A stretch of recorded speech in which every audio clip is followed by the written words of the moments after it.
Hello? Hello. Serby, enjoy your lurk and get back to your own damn stream. Thank you very much. Hello. Hey, Grim. Hi, Jerish. How we doing today? It's a warm one again, but hopefully, according to the weather, it's going to cool down tomorrow, so thank fuck for that. I am here. I have my 3 beverages of choice, and we are ready to get into more Tavern Talk. Been a while since we played Tavern Talk because my body hasn't been cooperating, so I'm really excited to get back into this. Much warm, very hot, very die.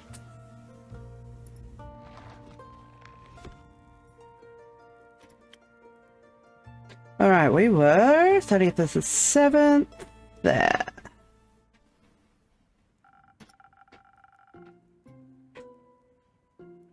When we were little, Hex would always make all the stuffed animals dance around our little tea table. We didn't have money for music boxes, so he just made up songs for them to dance to. He sang them to me. If I had the time, I would love to write down all those songs and invent dances for them. You should make time for that. It's your time, after all. And besides, while you don't have forever, you do have quite a lot. An elven lifespan is nothing to scoff at, even if you only get half. Not if you got the human side of the lifespan. Oh, that's less time. It is, but I'll make the most of it. What will you do next, then? I'm not sure yet. I was thinking about going to Ashfordal, the capital of Majocracy. I heard the libraries there are 60 stories tall and rivers float through the sky in an exuberant display of manner. I'm sorry, 60 stories tall? That's a lot of books. That's a lot of books. I want to go there. I want to go there. Sounds like paradise for someone like you. Yes, but Hex really wants to stay here. He likes Fasoa Zenith, the Ashen Grove. I think he likes how quiet it is, if you would believe it. I don't think he'd like the bustle of it all. You could just go without him. There's a Majocracian embassy in Zoford. Their teleportation is expensive but reliable. I don't think he wants to go back to Zoford either, and I won't make him. He could teleport himself then. He really shouldn't. It's quite a long distance, and he's always been awful at a teleportation. He could take a ship. I appreciate the effort, but I don't think a ship would help make the distance acceptable to him. He's always going to follow me no matter where I go. I think he doesn't want to miss out on any adventures or celebrations, or funerals. You can just tell him you want it to go alone. Hello, Rin, how goes games? But then he'd be alone too.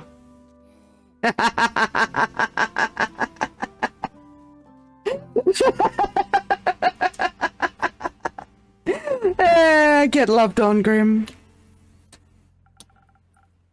Just talk to him, Grace.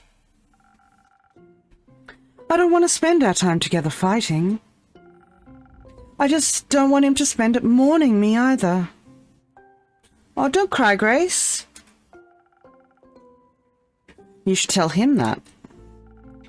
He'll have enough time to mourn you when you're gone. Unlike life, that never ends. I suppose you're right.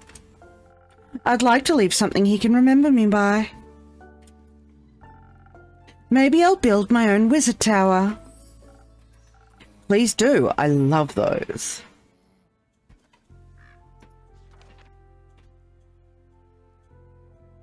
Let's find Grace.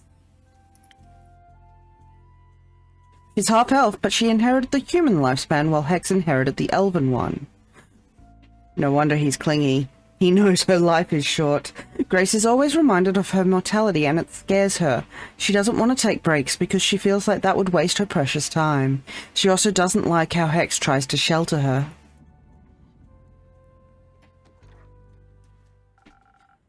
Did you hear about the one on Moyla, near Darwell?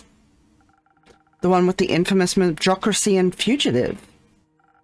The very same. It seems that its wizard has disappeared without a trace, leaving his tower vacant. I've always wanted to stop by for tea, but I don't want to be rude and intrusive, so I haven't.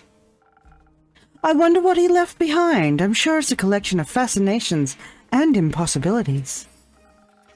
Couldn't you just teleport in to check? A wizard from the Medrocracy has abandoned his tower. The wizard's location is unknown, but he seems to be gone for good.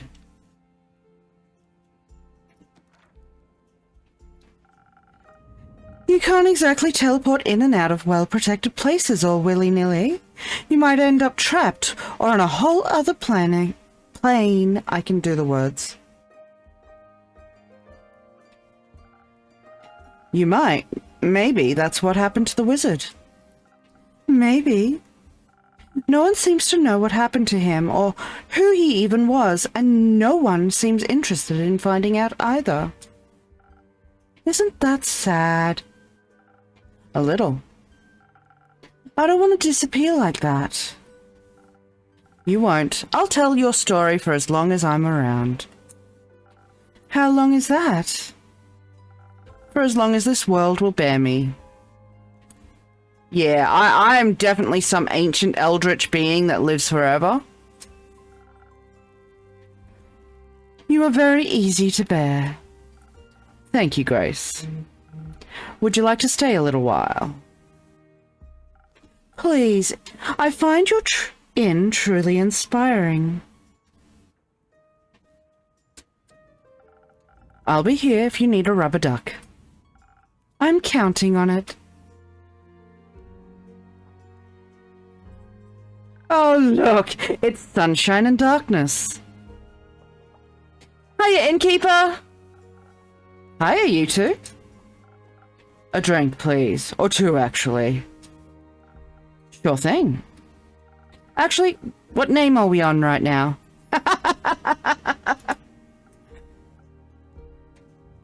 Well, Aura is still fine. Come on, that was a whole week ago. I was busy. Want to come up with a new one now, then? Can I come up with one? Sure. How about Kumo? I feel like you look like a Kumo. It fits. He is just as stealthy as a spider. He is just as soft as a cloud.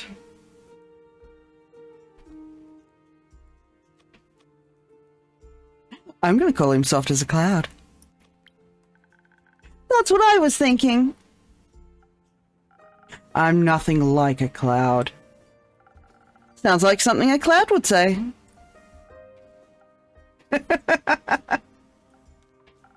Our drinks. Can we get them now? Of course. What would you like? Something sweet. Bubbly, maybe. If you can find something like that. Sure, I have some down in my kitchen fermenting right now. Would you like some mead? I made it a little sweeter this time. You know? Sure. I'll see if I can find the words you're looking for.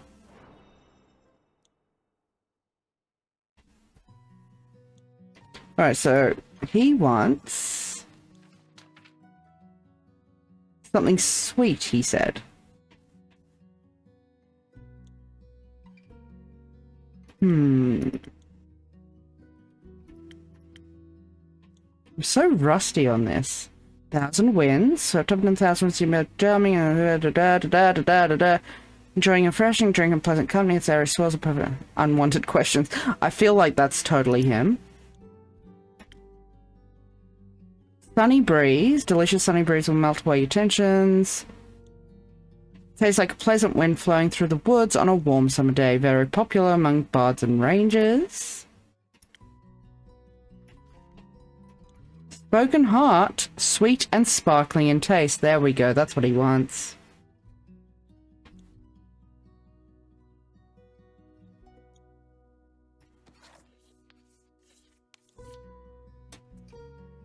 Alrighty. Rusty is me. Lots of this.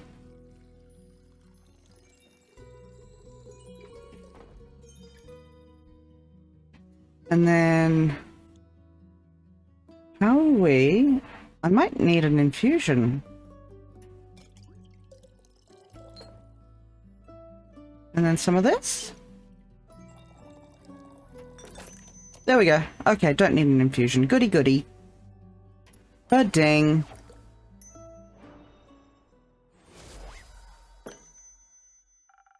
Liquid charisma for those in need. Maybe you should try it then. Do you want to send it back?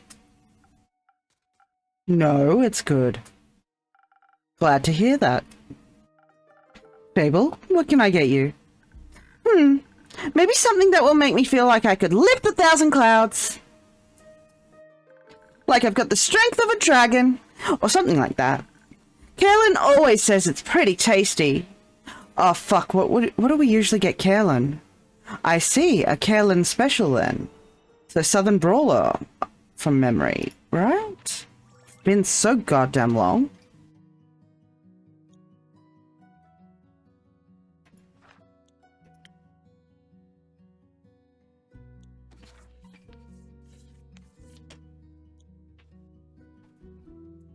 Alrighty.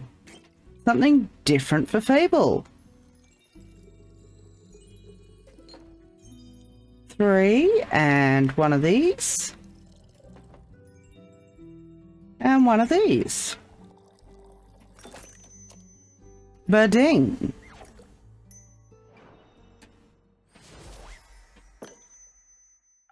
A regular's favorite for another regular.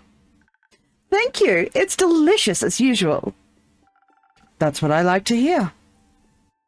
I like the new hair, by the way. By the way, what's up with your hair? I like the new hair. Oh, you do? Thank you.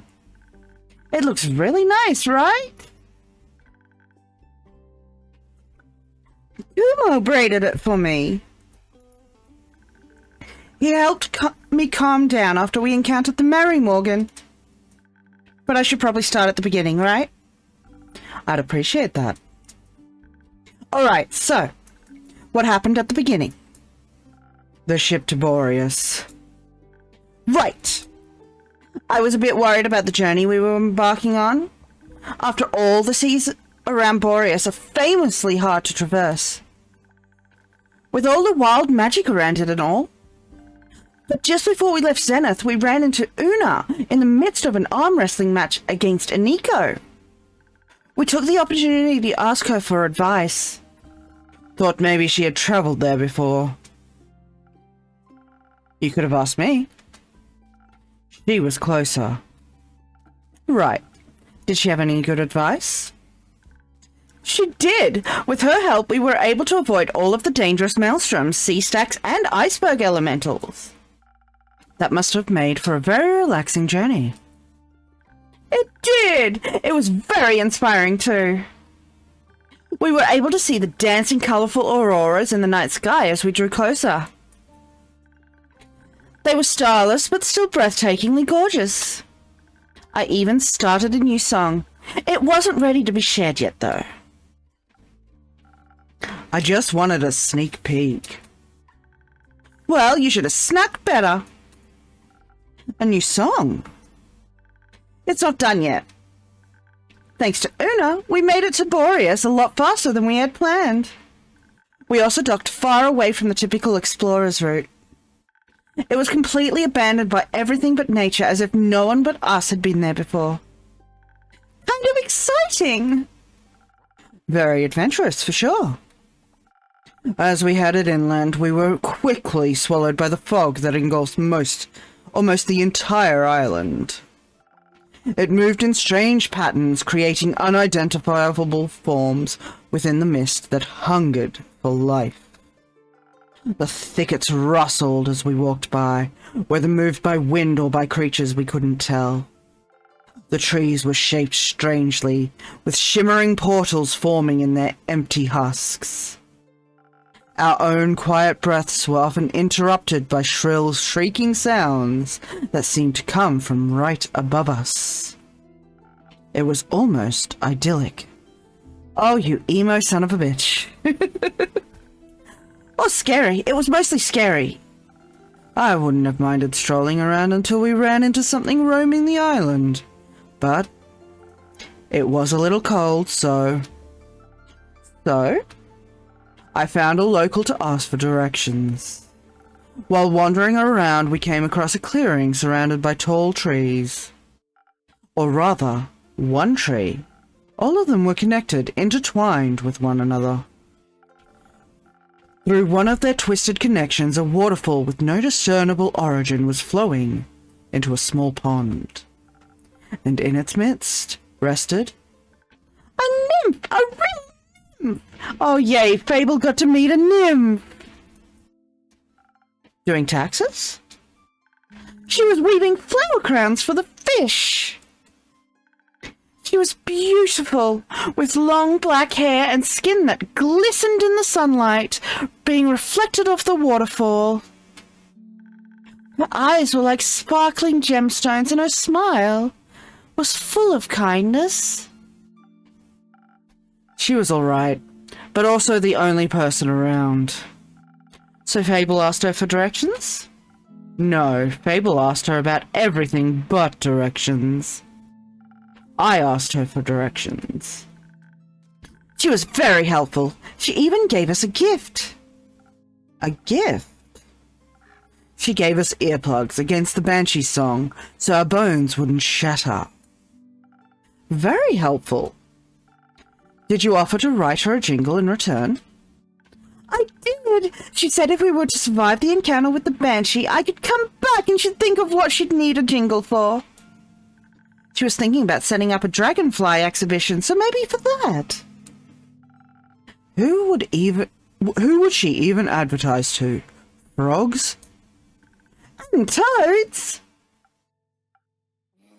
The Banshee was our first priority. So we stealthily made our way to the Lonesome Lagoon, with earplugs in our ears. We mostly walked and talked about our favorite dragonflies. As we finally approached the Lonesome Lagoon, the thick mist enveloped us. It suddenly became so cold we could see our own ragged breaths. And then we heard it. A song filled with all the sorrow of the world, compressed into a single note. It sounded really nice. There was so much emotion in that song. Sadness, longing, yearning, anger. We wanted to be polite and wait until she was done singing, but she just kept going, like tears that wouldn't stop. So I decided to be a little rude, stepped forward and said hello. They said, "Hello, Banshee, I really like your song." That confused the Banshee so much that she stopped. She smiled, bearing a row of deadly sharp teeth. She was very nice, actually. She asked if we wanted to steal from her lagoon. When we said no, she invited us to sing along. Did you? Of course! It was kind of fun. It was, and I thought, what better time to bring up the Mary Morgan but now? So I led with, I bet you do this with your girlfriend all the time, right? She suddenly looked at me with hatred and anger and then just started screaming. I was very thankful for the earplugs at that moment. I think without them, my bones might have melted. That was our cue to leave, so I pulled Fable back into the thicket of the Borean forest. Obviously, we couldn't just leave it at that failure, so we looked around for a peace offering. We found some spiky pink fruits with a pattern of little ghost tortoises on them. We thought she might like them. She liked them enough to stop screaming at us, and we sat down at the side of the lagoon to talk. It's beautiful, by the way. Right in the middle is the giant portal to the Twilight Chasm. It colors the water this deep, dark blue with swirling clouds of darkness within. There were bones floating in the lagoon, too. I almost bought one for your tavern. I'm glad you didn't. Why didn't you? Me, the goth, loves bones. But I feel like Me, the tavern keeper, says, I'm glad you didn't. That would have been weird, huh? Not necessarily. Bones just tend to come with lone spirits attached to them. And I prefer them resting in the halls of Twat, rather than in my tavern. Twat. Twat. Twat. What a name. That's fair. The banshee actually fished out some bones to fidget with. It stopped her from screaming every time she brought up the Mary Morgan. Or Mama, as she calls her. Turns out the Mary Morgan had been ignoring all of her calls. Hi, Harley. Still can't sleep, huh? Ever since the banshee was crowned Gaia's scariest monster by Screech Magazine. She tells us it carved a hole in their relationship, that it caused a lot of jealousy. Oh, poor Harls. Big hugs. And she was disappointed in the Mary Morgan. She was disappointed the Mary Morgan cared more about some stupid popularity contest than her. We asked her if she wanted to talk about it with the Mary Morgan herself. But she said that she didn't need to apologize for being scary. She was very thankful that she got to talk about it, though. She was holding it all in because she didn't want to burden Baia with all the drama. She even offered for us to spend the night at her nearby cave, which was really nice of her. Did you end up taking a nap at the lair? We thought about it, but it was filled to the brim with the riches of the dead, which was far too alluring to allow us to fall to the call of sleep. You found loot. You have my attention. What did you find? Gold, bones, skulls, jewels of all sizes. And a loot! It was broken, but I picked it up anyway. There was also a delicate silver mirror that had hearts carved all over it. Kumo recognized it as magical from its arcane markings. Melina showed me them in some book the other day, when the wizard in Zoford showed us around his library. It was a mirror of far speech. It lets you speak to anyone on this plane, given that you've seen them before. So you called Melly? No, we called the Mary Morgan. Ah, that makes more sense. How did it go? Well, I had to be the one to make the call since Kumo had never met her. When her face appeared, all I could do was stare in horror as she gazed back at me. I felt like I was back in the Ashen Grove, leading adventurers to their doom, and I just froze. So I took the mirror out of her hands. Her first words were threats of what she would do to us if we had dared to harm the Banshee. Of course we hadn't. That briefly calmed her down. Until I asked her why she wasn't here if she was so worried about the Banshee's well-being. Avoiding the question, she instead talked to us about the state of the lagoon. She complained that it must be incredibly loud with all the tourists and whatnot. I assured her there were no tourists, at least none that were alive. So she asked what I was doing in the lair then. Honestly, I replied that the Banshee had offered us a place to stay in her cave. I quickly realized that I had picked the wrong thing to say. Her eyes started bleeding black ichor, and she began cursing us out in tongues. The mirror cracked under her gaze and started bleeding black water. It was terrifying. And then we were just supposed to sleep there as if she couldn't crawl out of the mirror any second? After that happened, I thought that we shouldn't discuss our further plans in that cave. So I pulled Fable outside and we went for a walk. The nymph had mentioned this enchanted flower field where she collects flowers for the fish. So we went there. Though it might be thought it might be a good spot. It was a good spot. Even though I couldn't stop shaking for a while, though the flowers really helped. As did not being alone. Was that when Kumo braided your hair? It was, yes. What a thoughtful son of a bitch. He tries to pretend like he's all edgy and emo and doesn't care for others. My hair kept falling in my face and it was overwhelming me. So he sat me down and braided it away while I worked on rebuilding the loot. He said that some distraction would help. Talking also really helped. Even if I asked a lot of stupid questions. They weren't stupid, just curious. Did you have a favorite one? They asked where I learned to braid hair. That actually brought us further on our quest. How so? Well, I learned it from my mother. It's the only thing I have left of her. It was her way of apologizing. She was never very good with words. It made me think sometimes people aren't very direct with what they mean. I've heard that, yes. Like the Mary Morgan, she didn't seem angry about the Banshee outdoing her in some fear pageant. She didn't even mention it once. She only got upset when she thought we had hurt the Banshee. Or when she thought we were tourists. Or when we said we were staying in that cave. Like she was jealous of something entirely different from some issue of Screech magazine. We talked it through and decided we had to get the two of them to talk face to face. Obviously it would be difficult because of the distance, but I had taken the mirror with me when we left. Thought it might be useful. Ever the thief. Indeed, I used it to call Baya. I asked her to tell the Mary Morgan to come to Boreas. Fable mentioned she can teleport via plants, however that works. She can.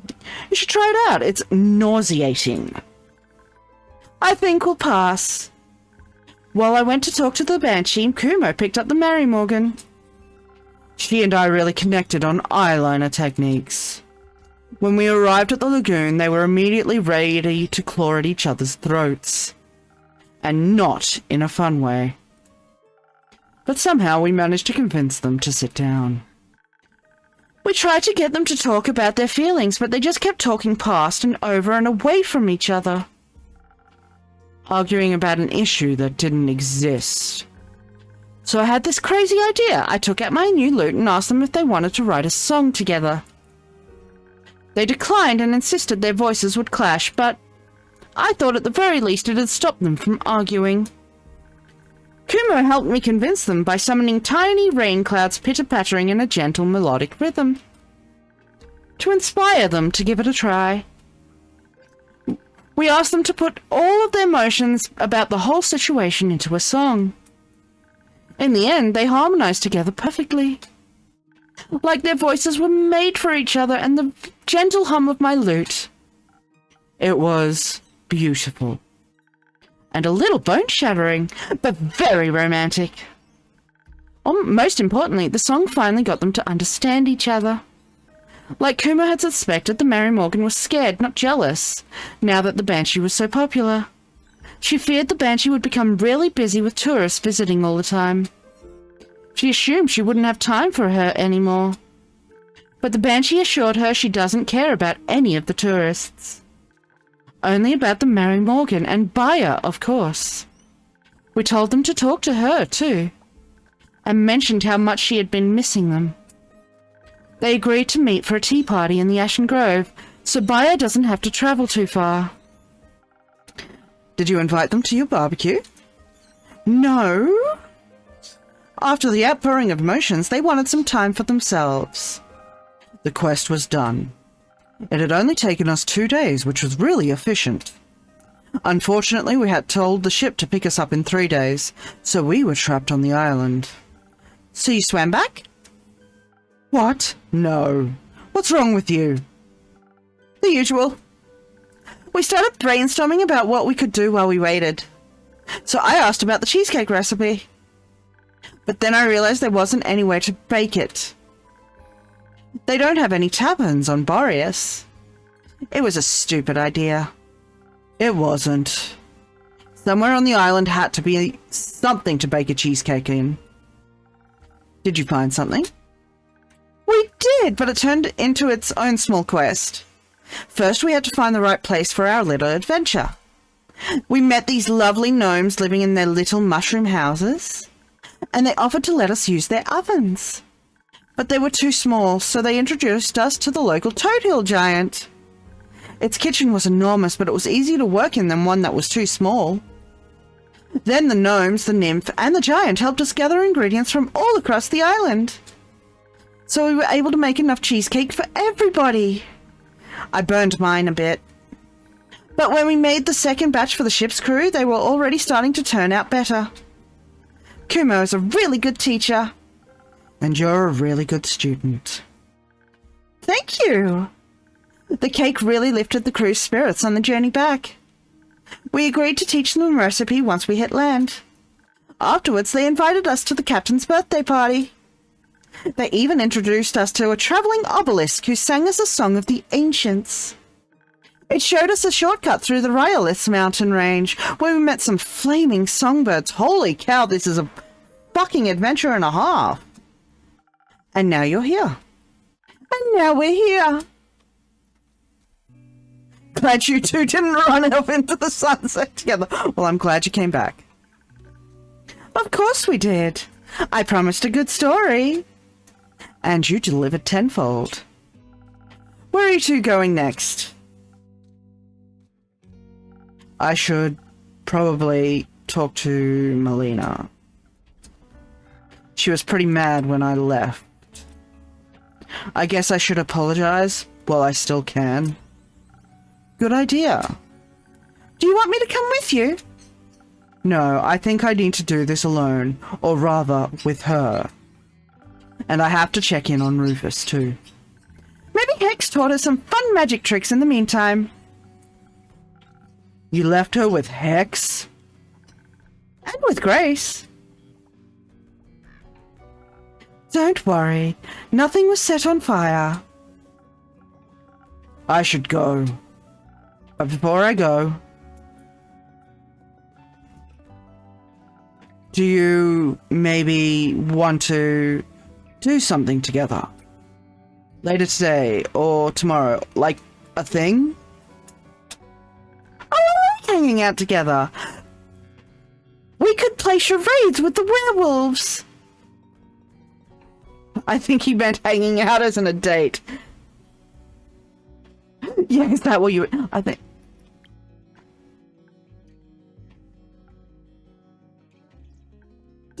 Did you... Maybe I did. Oh. Come on. Okay, that sounds really fun. Cool. I'll pick you up. Or I'll see you around. Or whatever. I'll see you. I'm looking forward to it. That is fucking adorable. Me too.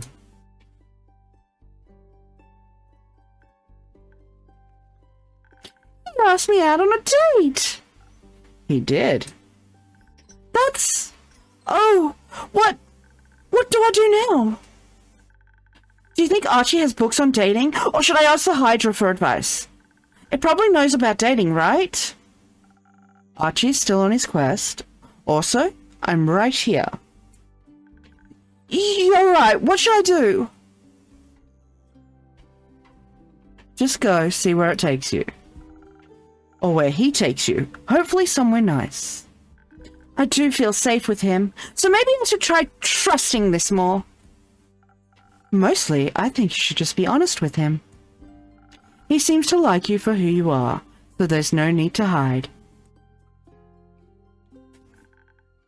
That's the scary thing. Why does he feel that way? Oh my god, Fable, have you met you? You're fucking adorable. Because you are very lovely. People keep saying that. But sometimes I just feel a lot lovelier hiding, you know? To me, it sounded like it's perhaps a bit too late for that. Sorry for listening in. You two were just very sweet. It's okay. I also thought it was very sweet. He was very sweet. But now he's gone, I have time to think again. And I'm not sure if it was supposed to be that type of sweet anymore. Stop questioning yourself. Stop doubting yourself, Fable. Maybe he was just being nice. That guy has never been nice to anyone. He asked you on a date because he was just being nice? Well, maybe. He felt bad for me, or something. Innkeeper, dear, I think Fable might be in need of another drink. Maybe something to untangle their thoughts. Something for a quick escape from all this overthinking. That sounds good. I'll see what I can do.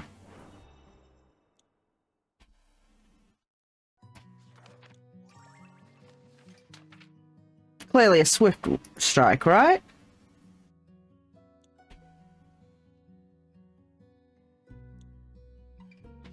You'll exceed any dwarf's kill can. What if it's not a swift strike? What else have we got?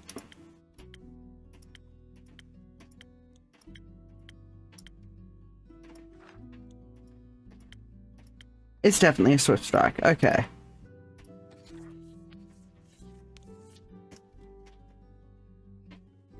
Alrighty, lots of this. Let's go.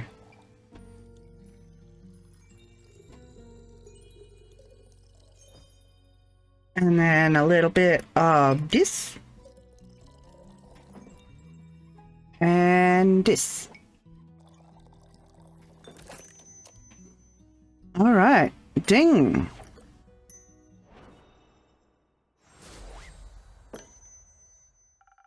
Does this help?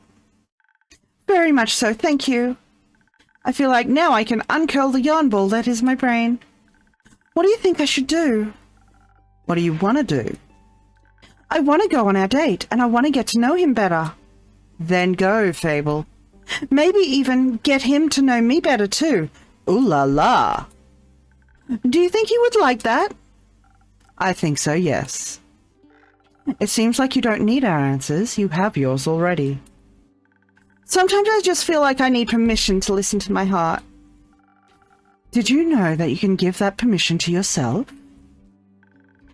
I forget that every time, but I know you're right. I think I know what to do now, somewhat. But I'll figure the rest out. Thank you for listening to me. I think sometimes that's all I really need when I'm scared.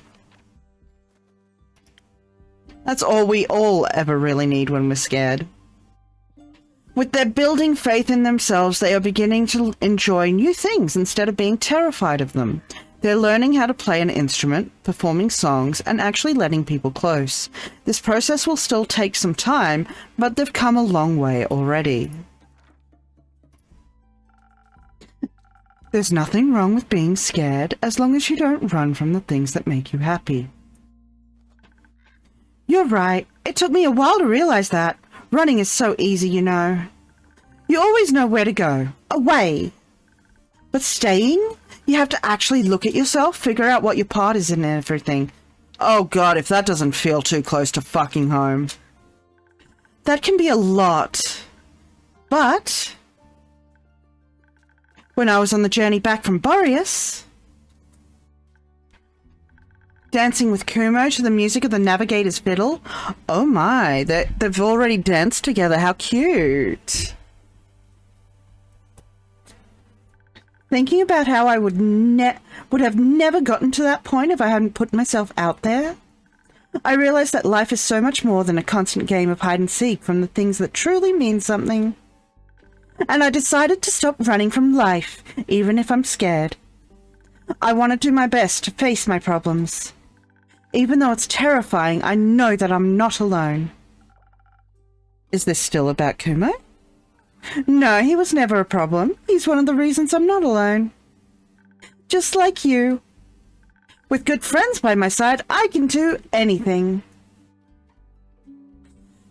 And I can't wait to see what you will do. It might not be as impressive as you hope, but it will be me, and I'm excited about that. Me too. I'm really proud of you, Fable.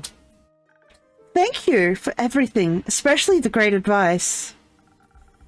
That was really great advice. Maybe you should take some of it too, Grace. Maybe you should.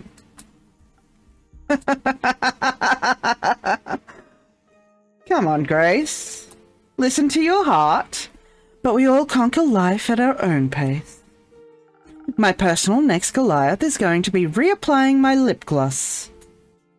And maybe some blush. I do feel a little pale. Hi, Gary. How you doing? Can I borrow a mirror for a bit, innkeeper? Of course. There are some free rooms and mirrors upstairs, right next to the acorn chimes. Just ignore the doors with the do not enter signs. You shouldn't have said that. Now I want to check. Please don't. I won't. I'm polite. Or am I? Oh, you know, surviving in this blistering fucking heat and looking forward to forecast cooler temperatures tomorrow. Oh, how's your day been? Let's hope she won't find all the nightmare creatures you have locked up there. Let's. Have you ever visited the Twilight Chasm? Not for long enough to capture any creatures. I see. In this heat, I'm not surprised there's a bushfire.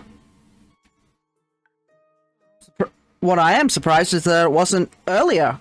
I expected to hear a lot more about bushfires on Saturday.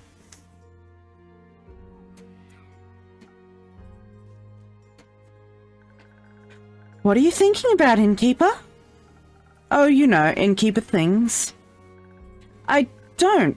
No, I mean, since I'm not an innkeeper and all. I'm glad it's contained.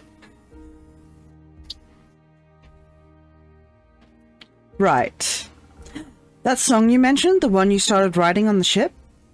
I know it's not done yet, but how about a little sneak peek? To see if it would make for a good jingle. I don't think it's jingle material, but I don't mind sharing it with you. Just keep in mind that it's a work in progress. Of course. If I have to try and sing, that is absolutely not going to happen. Fuck no.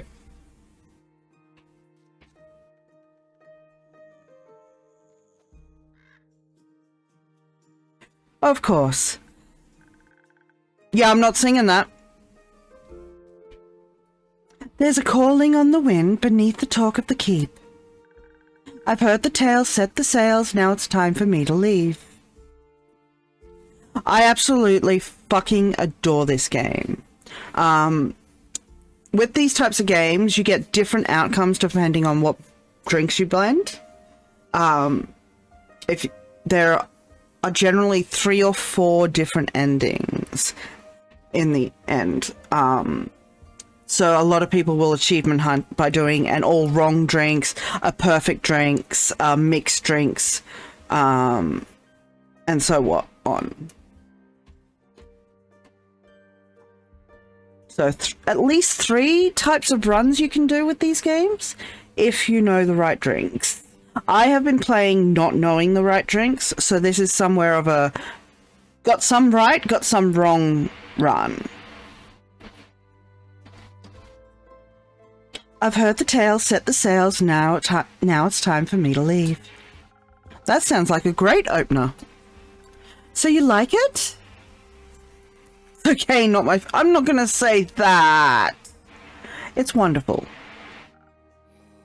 I can't wait to hear more. Me too. But it's still a little rough around the edges. I feel like it's missing something. Maybe the next adventure. Maybe. Will you let me know when it's done? Of course! I can't wait to show you the finished version. Thank you, Fable. I'm proud of you. For maybe finally finishing a song. For not running. Oh, thank you, me too. Innkeeper, do you ever think about taking your own advice? Oh, don't put me on blast like that. All the time, yes. Why don't you? I don't know. It's hard, I know, but I promise I believe in you as much as you believe in me. And I know we'll both be okay. I love how throughout this game she's just grown and become stronger and just more independent and certain of herself. I would like that. Me too. Well, I've talked a lot today. I'll give you some space.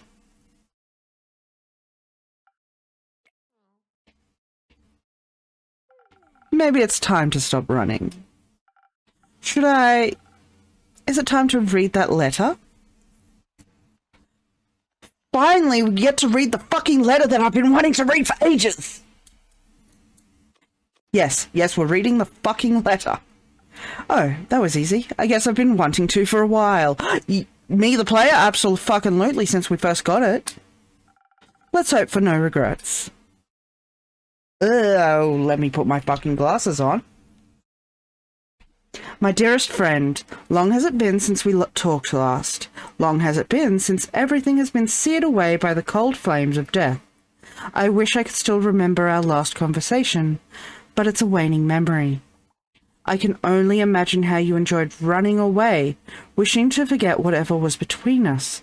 Maybe you did for a brief moment, for these 30 years. If you did, I'm writing this letter to kindly remind you of the good old times. To celebrate our reunion, I invite you to the spectacle of this century, the last day of the astral moon, welcoming the first light of the dying moon, where the realm of Tuat is just a grasp away. Are there any spirits you'd like to remember? Are you afraid of what they might tell you?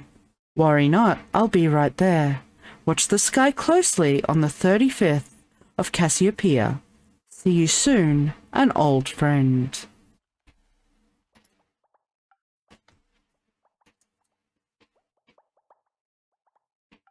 That was...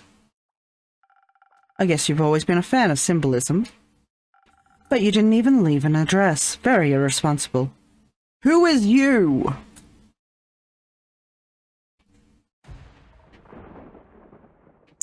Ah, it's Boy.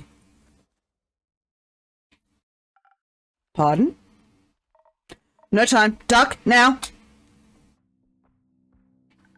What's going on? Are you okay? Do you need help? Healing? Something's coming. Something big. Your next show? What? No! There's no time. Duck! Is the ground?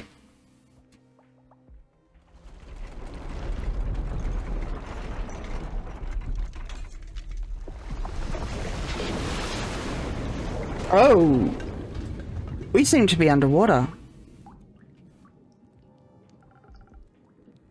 Oh dear. Is everyone all right? I think so. Yes? Oh, that was a close call. Could have been really dangerous. What just happened? Why? Is there water outside the tavern? I'd also like to know the answer to that question. I've got no clue. I was just outside by the woods drafting my newest song when the ground beneath my feet began to rumble. Not even a minute passed and it rumbled again. Then a wall of water came rushing towards me. I didn't even dare to wait. I ran immediately, looking for shelter. No way I was going to let my hagum get wet. These strings are made of real Shabian silk, and the body's ethereal bamboo. It's a rarity. That's the first thing going through your mind with a giant wave rushing right at you? Of course, this instrument is just as valuable as my hands. And just as versatile.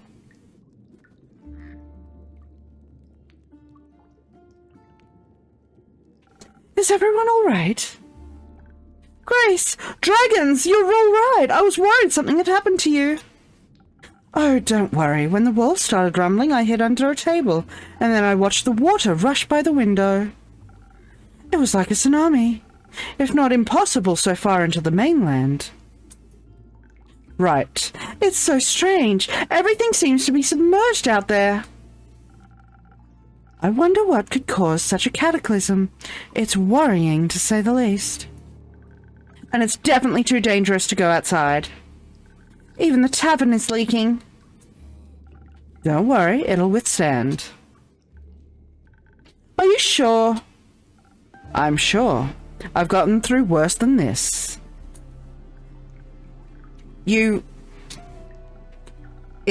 I mean, it's gotten through worse than this. So I am the tavern. Is that what we're saying? Wouldn't have thought it could withstand this sort of thing, but even more so glad it can. Seems to be a simple yet very sturdy tavern after all. Just like you, innkeeper. Are you flirting with the innkeeper? Me? No. Also, that's beside the point.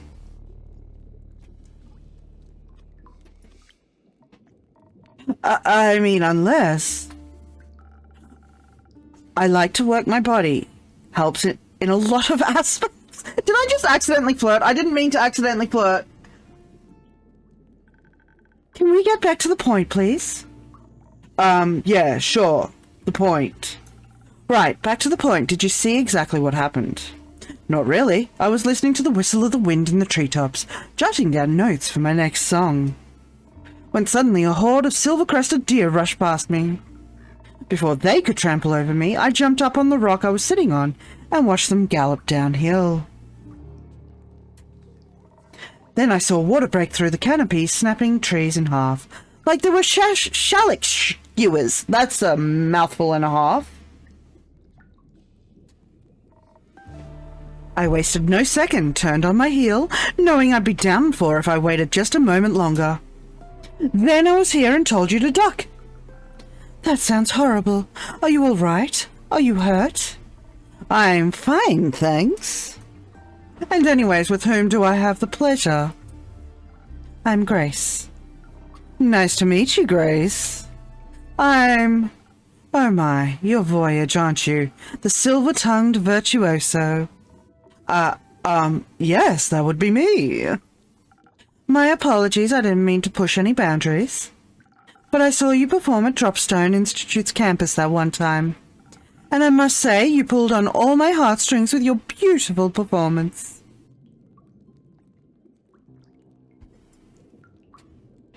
Oh.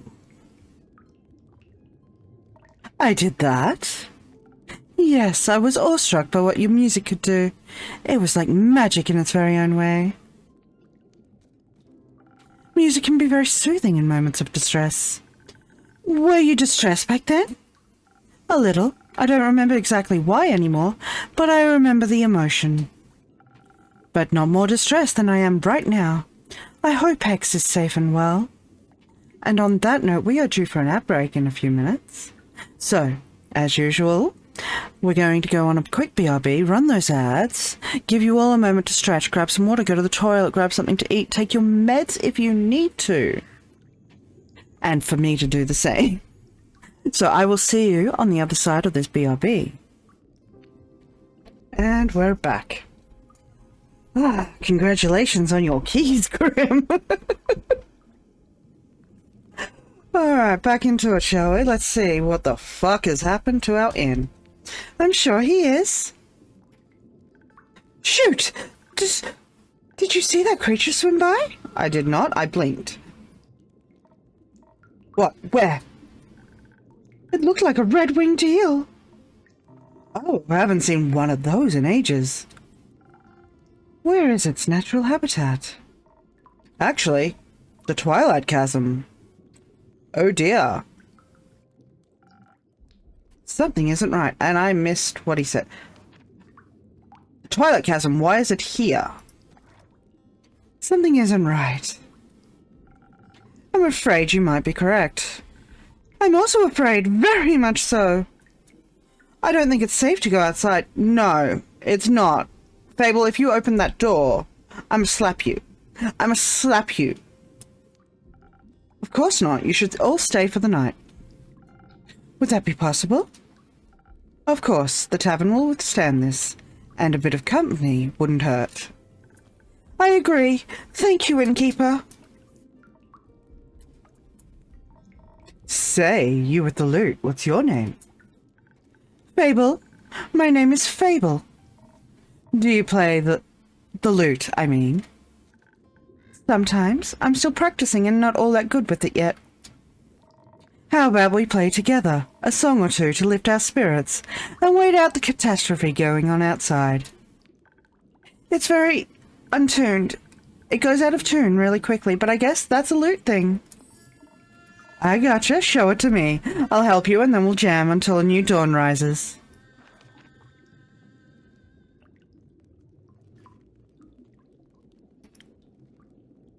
Even though he's charismatic, he's surprisingly bad with people, as well as reading between the lines. Despite being self-conscious about his skills, he still chose to play songs together with Fable after the flood to lift everyone's spirits.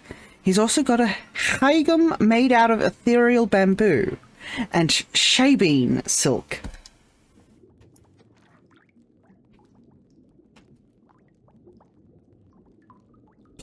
I just got a achievement. Blub blub. Sleep with the fishes. Yeah, we're very much underwater. Act 3. We're finally into Act 3, which means we're on the final stretch now, folks. The Twilight Flood. Part 14. Rising Tides. God, my Roman numerals are rusty. 18th of the Astral Moon.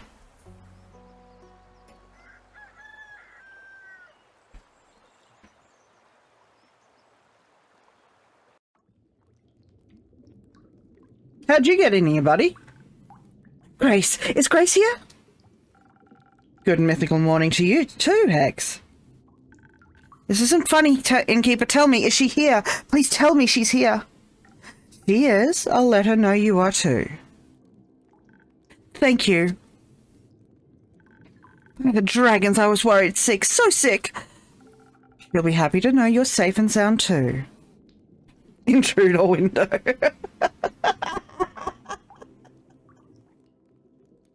Oh, Jerish. The flood was enormous, and if she had gotten caught up in it... Oh, no, I don't want to even begin to imagine. Then don't. How about a drink to calm your nerves? Yes, a drink sounds great. Something that will untangle my thoughts and help me focus. I'll see what I can do.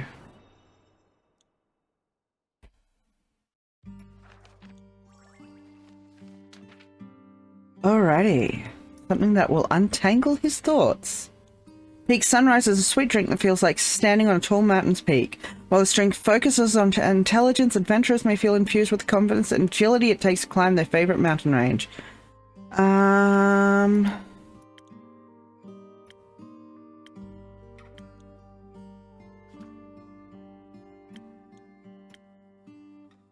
So we usually give them the Sparkling Nebula, don't we? Distilled flavor of the cosmos, the Sparkling Nebula fizzes on your tongue and rewires your synapses, inspiring great ideas and an even greater... Yeah, let's go with this.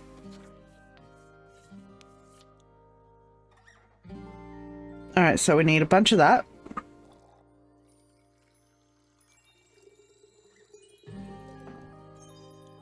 And the rest of that. And look, it's half the non-binary flag.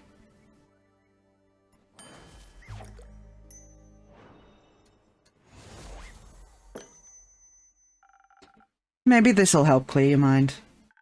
It does, at least a little bit. Thank you, Innkeeper. Hex, good to see you safe and well. You too, where have you been? Are you alright? Did you get hurt? I'm fine. The Innkeeper and yesterday's superstars took good care of me. Just as you took good care of us. The least we could have done was be there for each other. How have you been, brother dear? Did you get hurt? No, but I was worried about you. The whole night locked in that damn house, all I could think about was how the flood might have... Why didn't you tell me you were going to the tavern? I looked everywhere for you. Oh, sorry. I didn't know I needed your permission to go outside. That's not what I'm trying to say. Then what are you trying to say? That you could have gotten hurt, and I wouldn't have known. I don't expect a giant tsunami to hit Gaia every day. That wasn't in the foreseeable future, Hexy. Uncontrollable things happen, and when they do, we do our best to overcome them. Also, I can protect myself quite well. Still, how was I supposed to know that you were safe? I'm an adult, you know. You could try trusting in my capabilities. Furthermore, PSAOR was very useful last semester. PSAOR? Protective sigils and other remedies. Ah. Also, the tavern itself is well protected by my own brand of sigils.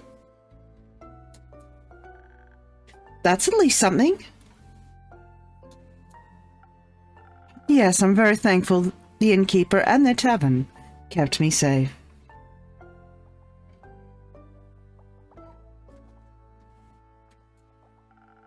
I didn't mean to worry you. I didn't plan on being gone for so long, but then the flood happened.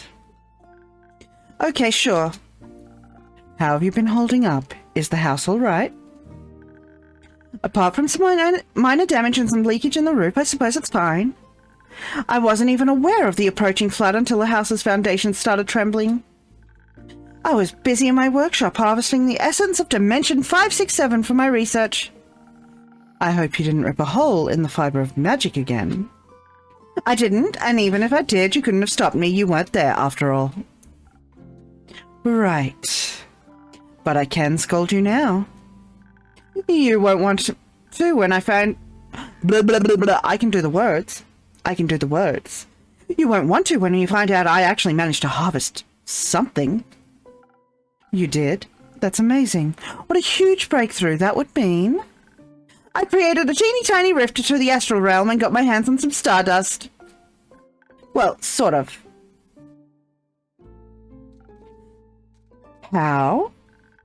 I got an astral shard when the stars fell. Ah, I see.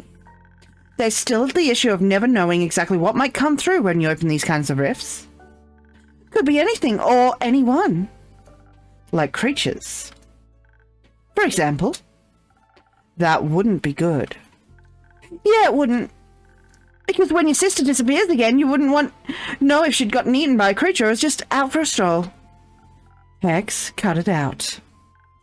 What? We get it, all right. I went away, you were worried, we get it. But I'm my own person and I can do what I like. I'm getting tired of this. Well, me too. Then stop. I don't want to fight. Then don't. Sorry. It's fine. We shouldn't spend our time fighting when there are so many more interesting things going on. How about a wee bit of distraction? Oh, we could go outside and see if we can take samples of the floodwater. Exactly. Who knows? Maybe it holds spectacular and rare magical properties. That sounds lit. Maybe it'll help me finish my long-term research project. Possibly. Though, to access the primordial vortex, you'd need... Primordial seawater, I know, but who knows what we'll find. Don't forget to fill me in on your research. Theopractically, I'd tell you anything, but only theopractically. Wouldn't have expected anything else. Thank you, Innkeeper, for hosting me the night and all. See you soon.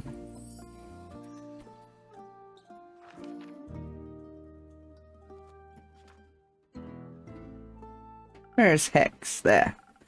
He loves his sister dearly, but their relation seems strange. He praises and adores her, and he's very worried about possibly losing her.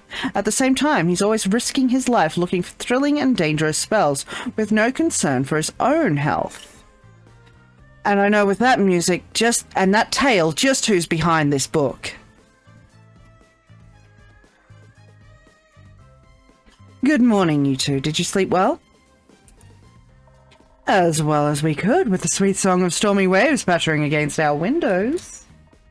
So very well with the inspiring dreams. Glad to hear that. Your impromptu concert certainly helped me sleep. Because it was so boring? Fable! Fable! Don't make me reach through my monitor and slap you. No, because it calmed my nerves. All of our nerves, I think. Not that I have any. You don't have nerves? Is that a phantasm thing? No, I meant those metaphorical nerves. Oh, You get those too? No, of course not. Yeah, you do. Well, yes, sometimes. Mostly when I have to perform. Isn't that embarrassing? Not really. That'd also make me nervous. Oh, though...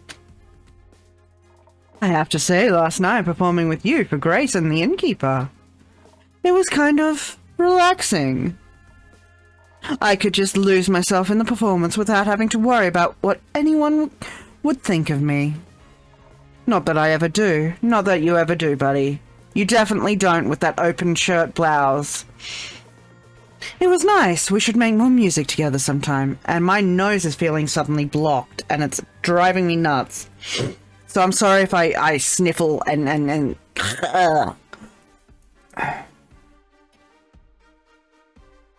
I think Fable needs them. Maybe you can collaborate. Really? That would be awesome. Well, I actually... Yes, you're right. That would be awesome. I think working on it together could be fun. Heck yeah! Oh, sorry, hooray! I'm looking forward to our grand collaboration. And charming you with it, innkeeper. Alright. Oh, good lord. You're supposed to say you're also looking forward to it. I don't think you're supposed to say that part out loud.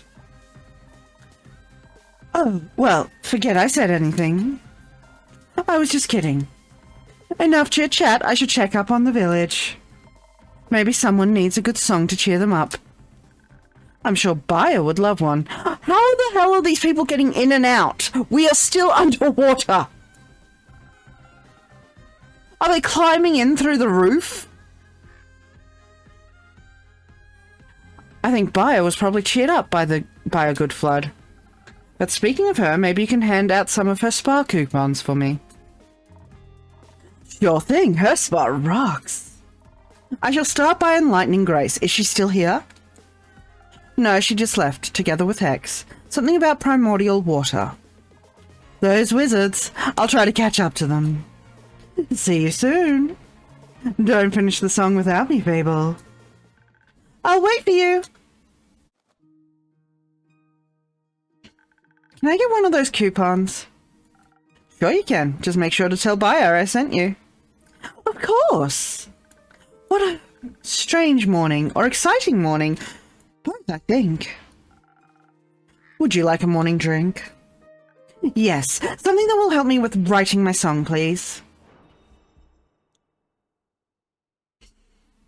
Alright, something that will help with writing her song. Their song, I should say.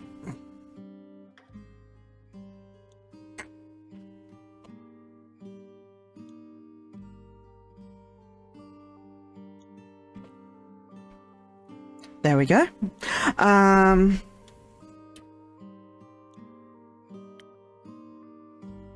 Thank God for the mute button so I could clear out my nose a little. Writing her song. She wants... 1,000 wins. You become charming and elusive in the exactly around her, enjoying her. The area swells perfect for unwanted questions. No?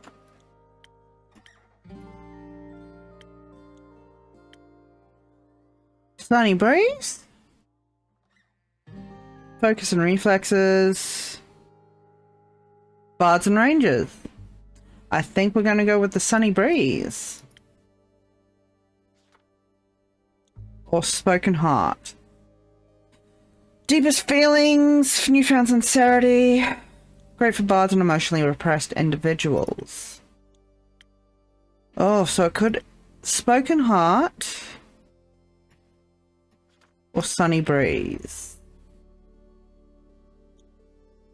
I'm going to go with sunny breeze.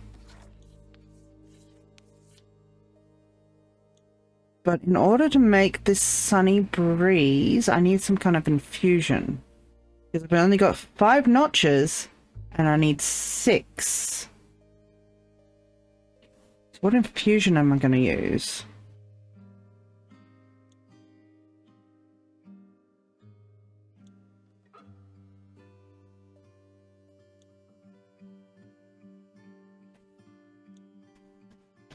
Not that one.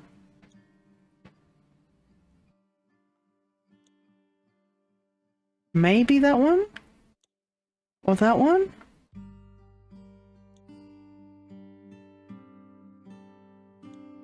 That one would just... Huh. I'm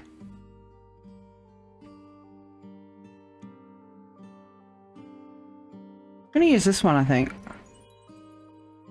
Because then we only need... Oh.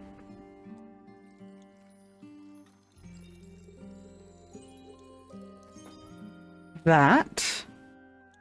With a touch of that.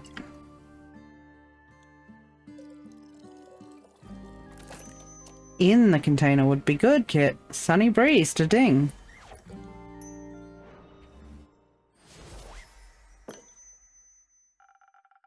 A drink with 0 primordial water, maybe. It does taste a little primordial and very delicious. Perfect. You know, last night when I couldn't sleep, I was watching the fish swimming by the windows. Their scales kept reflecting in the water, making them shift and shimmer like they almost weren't there. I was mesmerized by them. It was like a dream that kept pulling me towards the waves. It was beautiful and haunting. Do you think it looks like that every day somewhere? That beautiful. That haunting.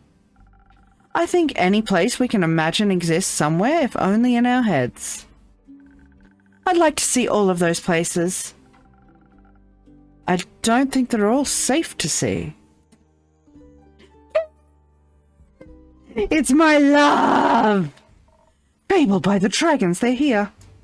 Oh, they were hunting for Fable! They were worried. Are you all right? I am. The innkeep kept me safe. It's good to see you both are well too.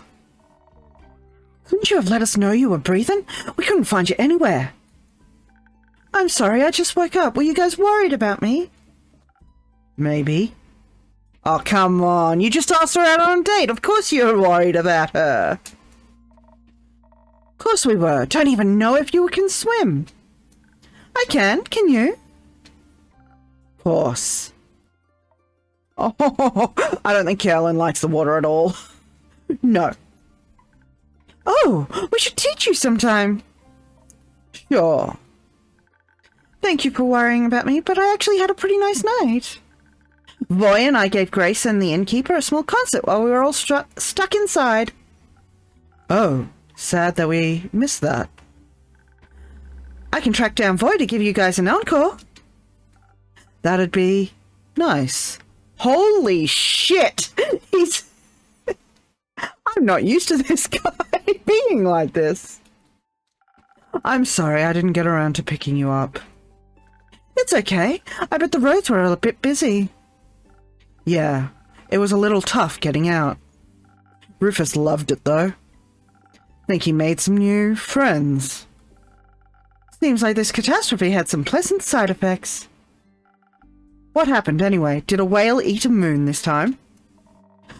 No idea what that's supposed to mean, but no. Or maybe no idea how it happened. They say the primordial sea flooded the twilight chasm. And it all spilled out through its portals in Pessoa, leaving us with this mess. That's new.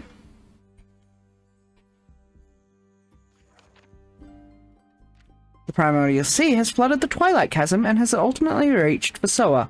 Maybe it washed up something interesting. At least the other continents probably got through it without much trouble. For once they can be less jealous of our portals. I do hope everyone is okay. Everyone we could check on is. Luckily for us, the water's drained enough to rescue everyone around here. Though I heard that underwater hasn't emerged yet. Happy to see you all emerged. Mostly. What does that mean? Are you still drowning in your sorrows? Or are you still looking for someone? Yes, I was wondering if Melly is here. She wasn't home when I checked on her. No, she didn't stop by yesterday, nor today. Did you see her before that? Did she say where she'd be going? I'm afraid she hasn't been in since you returned from Zoford. That wizard punk hasn't seen her either. Took a second to ask him when he almost broke down Kumo's door looking for Grace. Do we know if she can swim? I'm sure she can, and I'm sure she's just taken shelter somewhere. You taught her how to hide well, after all. Maybe she's just putting that to good use. Oh, he's worried.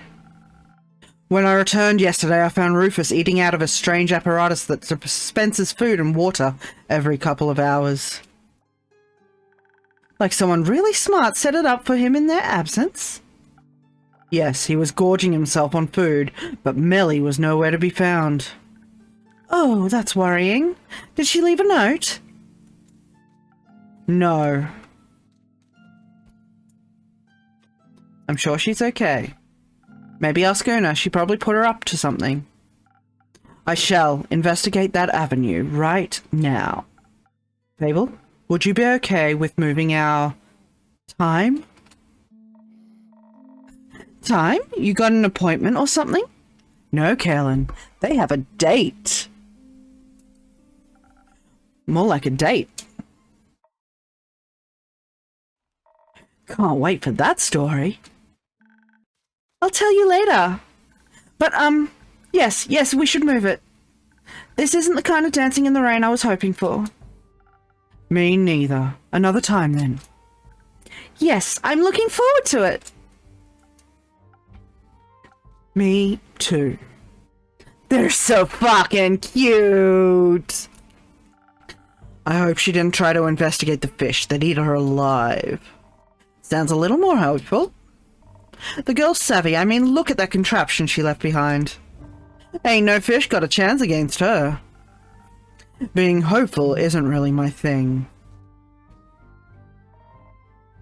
Then make it your thing. I'll let you know when I find her. Such a man of few words. A man of fuck. A man of shit words. He's just worried. Uh-huh. Speaking of worrisome words, Kaelin, it's good to finally see you back. How was the escorting? I hope you didn't get too wet. Man, oh fuck! How you doing, Luke? It happened. How did it happen? Well, actually, this can wait a bit, right? Yes, it can wait. What do you need? Thanks for understanding. I'll be back later once I can think more clearly. I'd like to check up on Uncle Dragon. Make sure that old fart is still up and running. Fable, I'm guessing you'd like to check in with your family too. Yes, I would love to make sure everyone's alright. Maybe Melly's with the Amaranthine Hydra. She really wanted to ask it for tea recommendations. No, Kalex, this isn't crazy vampire stuff. This is crazy D&D fantasy stuff. Mixing drinks for cuties, but look, furry. If I have time this week, I will probably play more Vampire Therapist Saturday. But this week, probably no Vampire Therapist. Next week, Friday.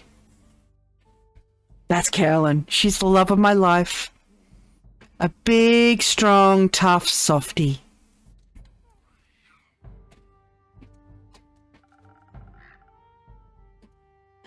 I'm counting on you returning with a good story.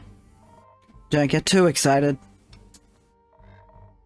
I'll see if I can drag Rhea and Fancy Pants along as well. Think they could use a drink. Speaking of which, got one for the road? Sure thing. Something strong to get you through all that socializing?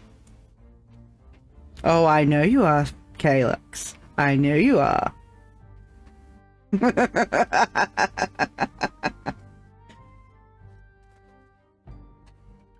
You got it.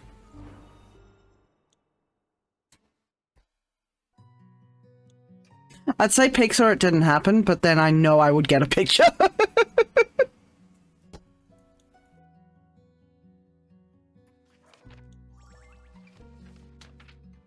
Alright, she wants her usual. And her usual is on the second page. There we go. Oh, Christ, Calyx. Calyx, honey. Have you eaten today?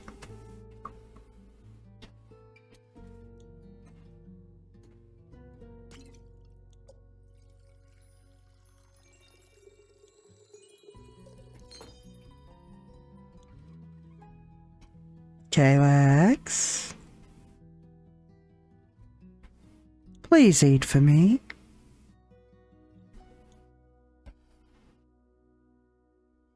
And some of this.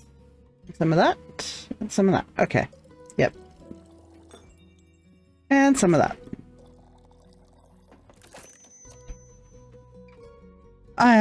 It's a start. Have you had water today?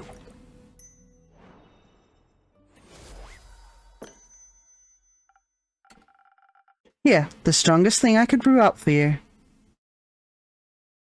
That is also a start.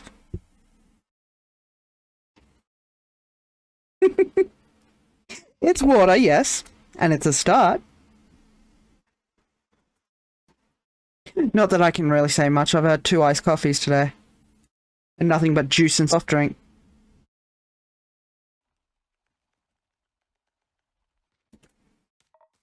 Thanks, miss these drinks. A little. Aw, look at her! I love her when she blushes! Oh, that's sweet. Don't dwell on it. Anyway, Fable, let's go. I'll be right there.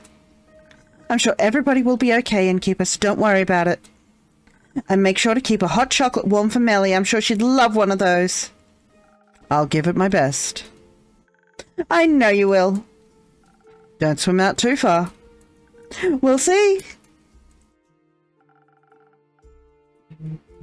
The waters are dangerous these days. Just what are you up to? Time to make sure I have enough ingredients for a hot chocolate around, I guess.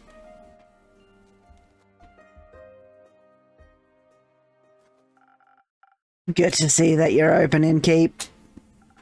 And a good evening to you too, Una. Spare me the battling, though I'm glad you seem to be unharmed. I am, thanks to some protective spells I put on the inn a while back. Works better than any insurance. What about you? Are you unharmed? I'm as good as new. Might be missing an arm, but that doesn't mean I forgot how to swim. It's easier than walking, actually. And breathing in water instead of air was unexpectedly nice. These gills aren't just for decorative purposes. Felt a little bit like home, you know? But the water tasted different than that of the Astral Sea. More primordial, I might even say. Yeah, I figured. But you don't seem to be very worried about it. Nah, whatever happens is none of my business now. I'm retired. And water also doesn't bother me. Shouldn't bother you too much either, am I right? Since you're so close to... I knew you wouldn't forget. I might be old, but I'm not senile. Me neither. So you wouldn't call the Primordial Sea your home, then? I've inhabited a few planes already. My past doesn't define the word home for me anymore. But you're right, primordial water doesn't do any harm to me. Even if I wanted to drown in it, I wouldn't be able to. But honestly, I was more worried about my patrons and the inn itself. I hope everyone is safe and well. Wouldn't worry too much about all your regulars. Adventurers are tough folk, and your drinks toughen them up even further. I have faith that you're right. But your tavern... well, let's just say it definitely seen better days. Nah, that's kind of an understatement. It looks like shit. I've been working the whole day to clean up as much as I've been working the whole day to clean up as much as I can. My condolences. Say, have you ever talked to the Wizard of Moria? No, sadly I haven't had the pleasure. Oh, you should if you could get a chance. He's always loved all kinds of spells and enchantments. More of the kind of involving trickery like puzzles and traps, but I'm sure he also knows a protective spell or two. I mean, he's protecting it. I can do the words and things. I mean, he's been protecting his wizard tower for quite some time now. Christ, I have so many notes now. The missing Wizard of Moria has always enjoyed some puzzles, traps, and other means of trickery. We might have enough for a thing. Hang on. Abandon his tower.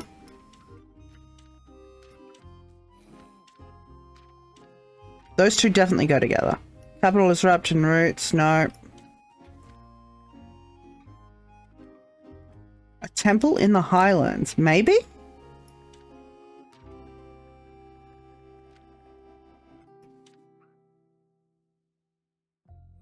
Primordial Sea. Undead.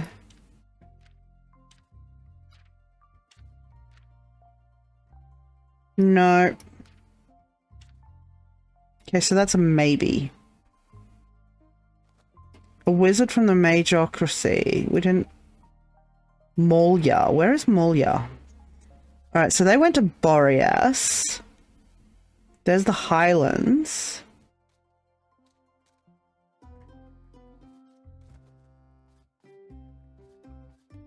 Is there a... Dragon Temple of Varika.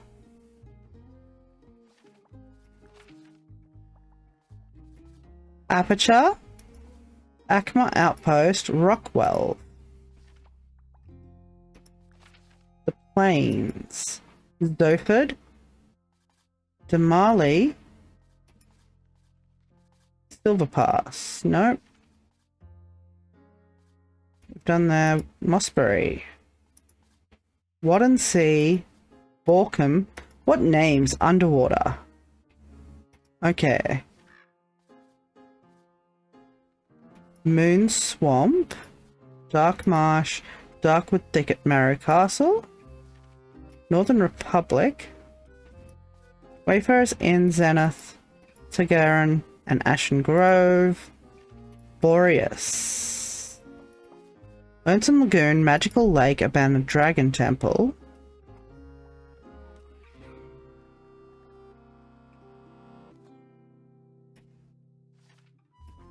Logistics. Is this your last stop for the day?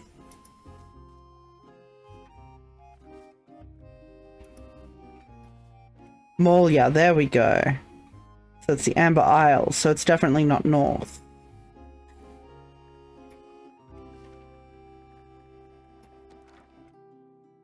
Let's double check the book. Ah, fuck off. I want book. Thank you. Temple in the Highlands. No. So we need one more to make a quest. Picking up your load. Oh god, long day. Is it a long trip? I'll keep that in mind if I ever get to meet him. But I suppose you're not just here to talk. How about a drink? Ha! You definitely have a way with customer service. How about a drink that'll wake my old muscles up so I can help you tidy up your tavern afterwards? I can't quite remember having asked for help. Ah, what's that? My old ears suddenly can't understand what you're saying. She's actually being nice. Look at that. How unfortunate. Maybe a strong drink would help.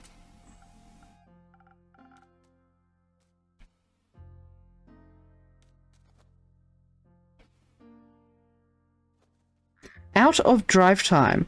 I'm not familiar with what that means. Does that mean you have to take a break and rest and go to sleep and then drive?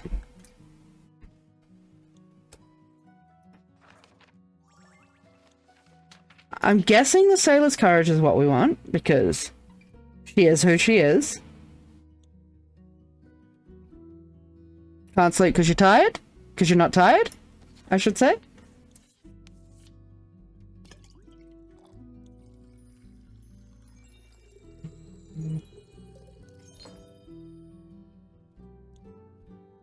And a little bit of that. And, oh, do I not have enough space to make it? Hang on. Southern Brawler. Fuck. Yeah, I need to put in an enchantment, don't I? Here you go, buddy. Start from scratch.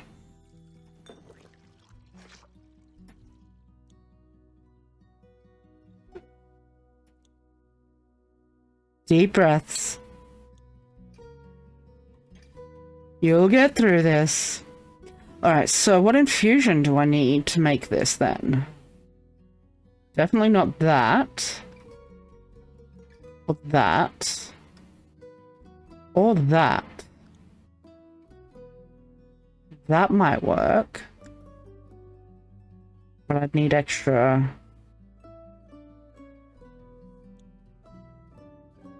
That should work.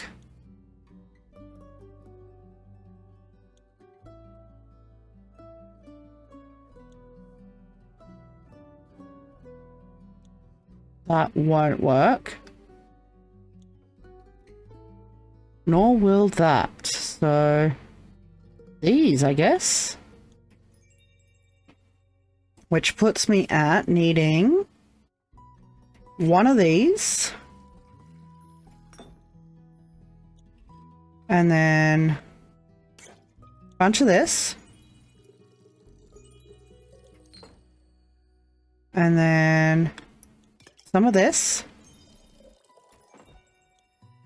And then a little bit of this. That looks about right. Why is it not working? Where did I fuck up? Did I overdo one, two? Yeah, I did overdo that. Okay.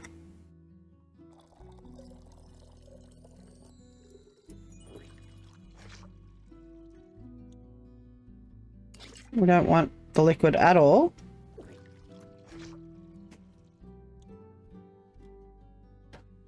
What game are you requesting? And I'll think about it.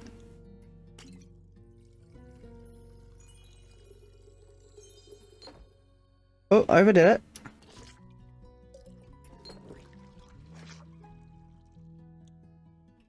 Alright, and then so let's go through. That's alright, we're at Southern Brawler stage. I actually have a few characters going on Baldur's Gate at the moment. That one's an off-stream just for me game. I have my first character was a Dark Elf Monk. My second character was a Tiefling. I forget what class I went. But a Tiefling. Might have been a Ranger. And my third is a character, a Druid, designed to be a little like Poison Ivy. None of these three characters have made it past the Underdark.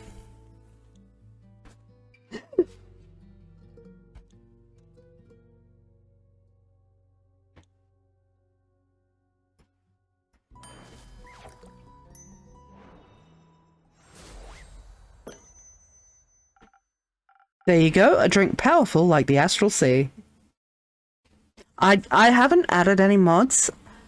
I haven't been game to fuck with mods. I don't really do mods on my games because I'm always afraid that I will break the game. But I definitely intend to add a few mods for Baldur's Gate at some point. I just haven't played in a little bit because I've just been so busy and distracted. Wonderful, I consumed enough primordial water to last me for weeks. I would expect nothing less, Kalex, nothing less.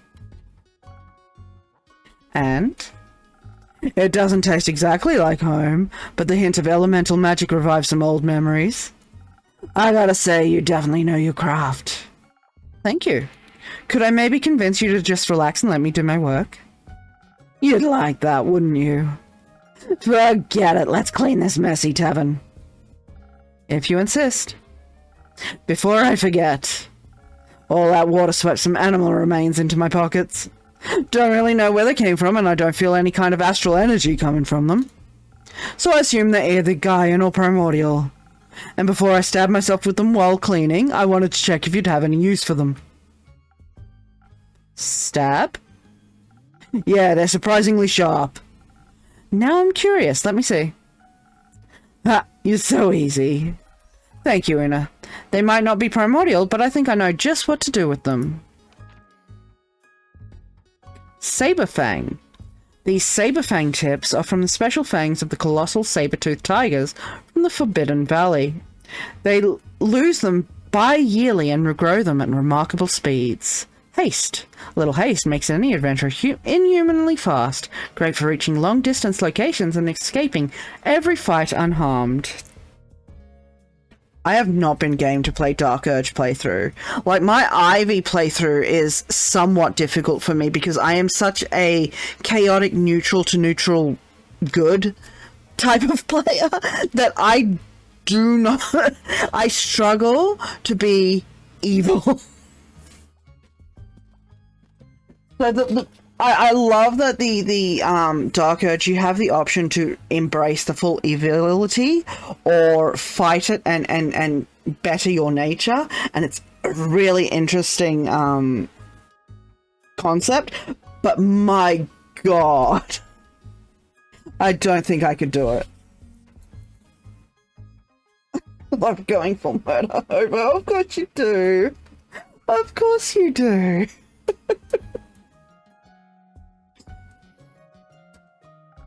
Gonna spice up some drinks? Maybe? Can't wait to try 'em, man.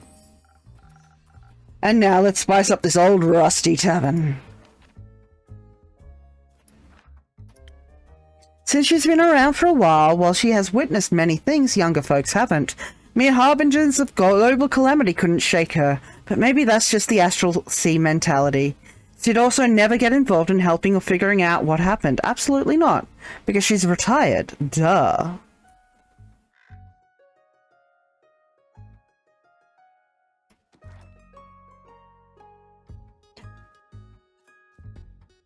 Playthrough at start of Act 2. Well, you're further than me, Jarish.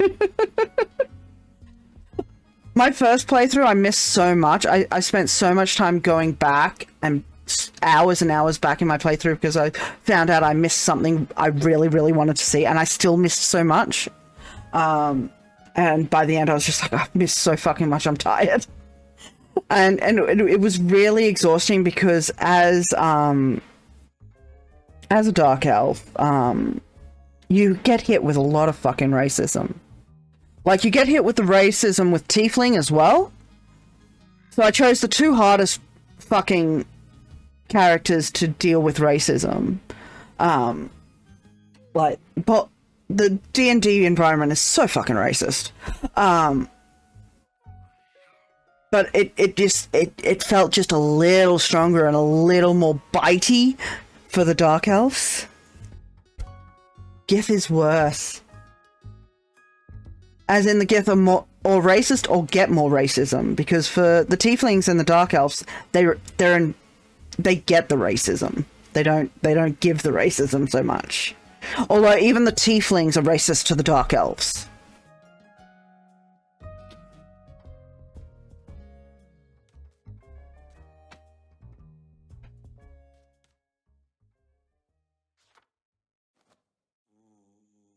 You get it worse. Jesus. I really like the idea of my first character. My first character was a monk that was trying to prove that not dark elves aren't shitty people, basically. Welcome back to my tavern, brave adventurers. Good to see you're all unharmed and doing well.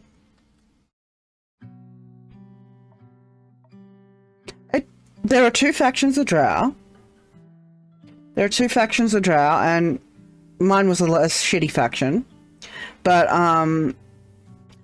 the whole concept of the Drow race being created in D&D, completely racist. Fucking, origins and based on racist ideas. And I reject that. I reject it. Because it's they're evil just by nature of their skin color, and that's bullshit. They're evil just by nature of the way they were born, and that's bullshit.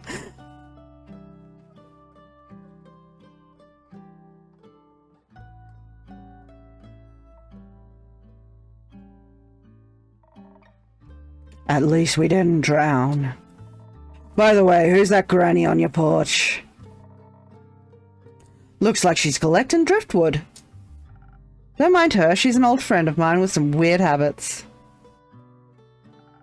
She wanted to help tidy up my tavern after the flood. That's kinda nice, actually.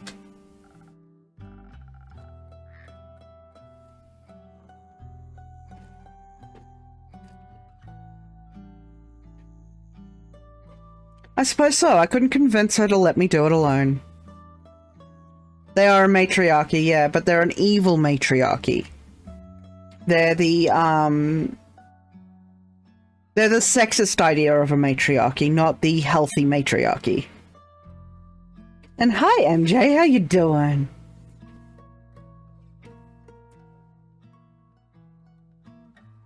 I suppose so. Yeah, I said that. Okay. Did the flood hit you as well? You bet.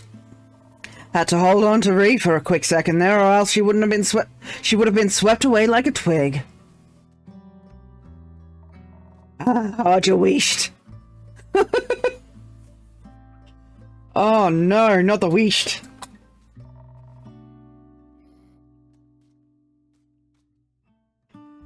We just passed Themis when it happened. Luckily, there were two carriages nearby, wedged between sturdy trees and a large boulder.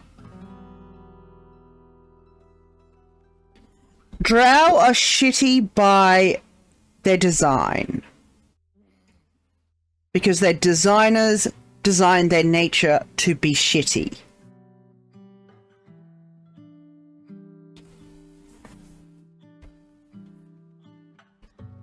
I prefer to think of Drow and roleplay Drow as less shitty, as more nuanced.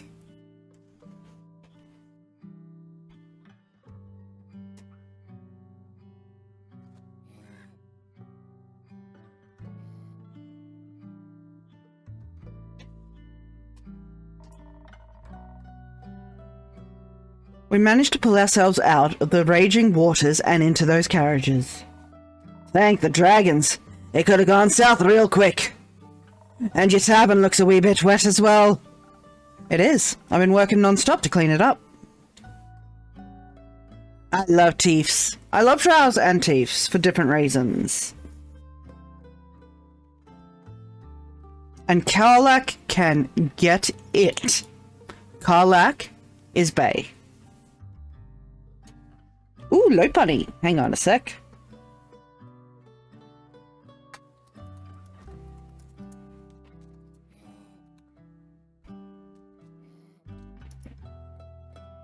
Oh, I can smash me.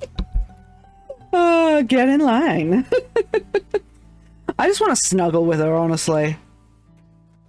She's such a sweet bean.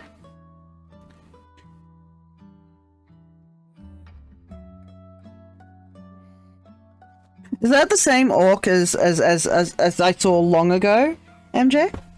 Or is it a new orc? Was the old orc a half orc? I can't remember.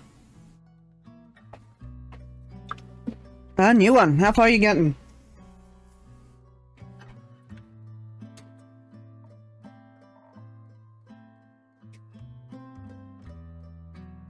That's not good.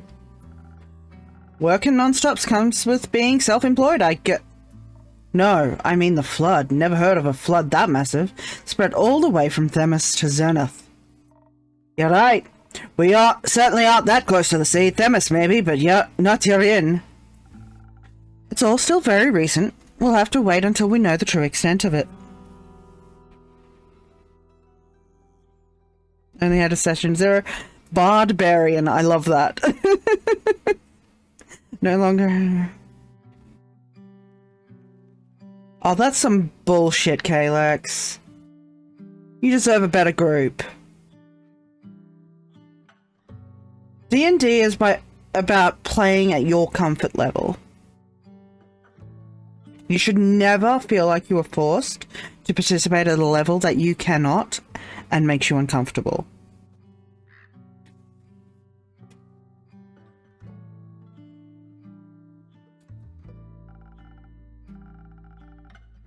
But what about your mission? Did you complete it before the flood started? Oh, I got hiccups. Mira the Mirthless. I love that. She's a bard and she's mirthless.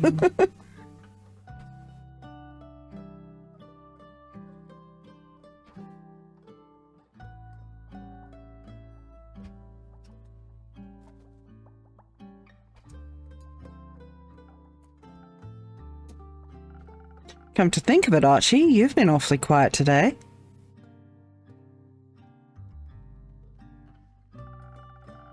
That's very unlike the noble hero I know.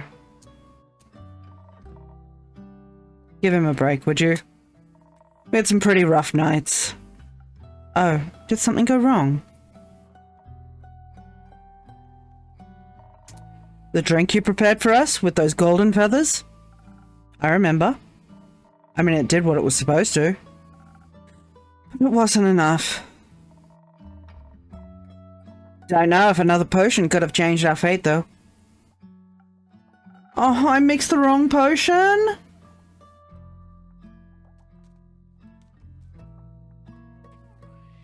I love a good backstory. What happened?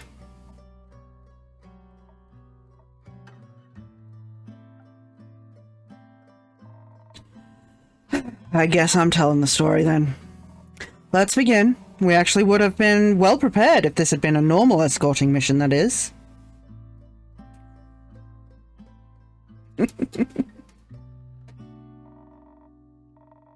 It all started just like a regular quest. We met our client in his temporary abode, which looked like it was worth more money than Karen and I will ever make in our lives.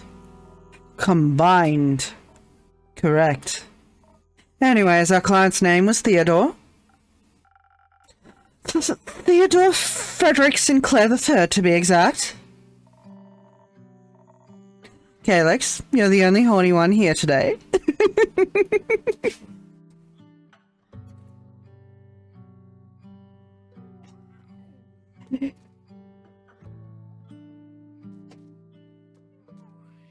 Calyx loves her muscle mummies. He told us politely not to call him by his full name, so we agreed on Theodore. He's the noble son of some wealthy diplomat, hence the long name. I figured. And you had to get him to Duria because of some financial conflicts between them and the mainland. Correct. At first, everything went surprisingly well. Since the magical bridge got destroyed, we had to get to Duria by ship. Because of the dispute, no ships from the mainland are allowed to dock in Amasa, so we had to take the long way. From the port of Windmore in the Windy Meadows to Twinborough, and then to Amasa by foot. And with a young nobleman that rarely strays from home. The kid had some quirks and mannerisms neither of us was familiar with, but luckily Archie here was able to help us out. I tend to be a little wary around rich people, but we actually got along quite well. You and me both, Care. You and me both. Eat the rich. Eat the rich. And on that note, we're due for another ad break in a few minutes, so you all know the drill. We take BRB breaks during the ads, so that no one misses gameplay, and everyone gets a chance to stretch, go to the toilet, grab something to eat, hydrate, go to and take their meds if they need to. Eat the bitch. Oh God, Kalex. No, eat the rich. And I would not call you a bitch. Now, as I was saying, BRB break. Stretch, hydrate, toilet. Take your meds, get some food, because here in Australia, it is very much dinner time. And I will see you on the other side of this break. And we are back. Jerish, I think that would only encourage her. I hope you all had a moment to stretch, go to the toilet, and grab something to eat. Let's continue, shall we?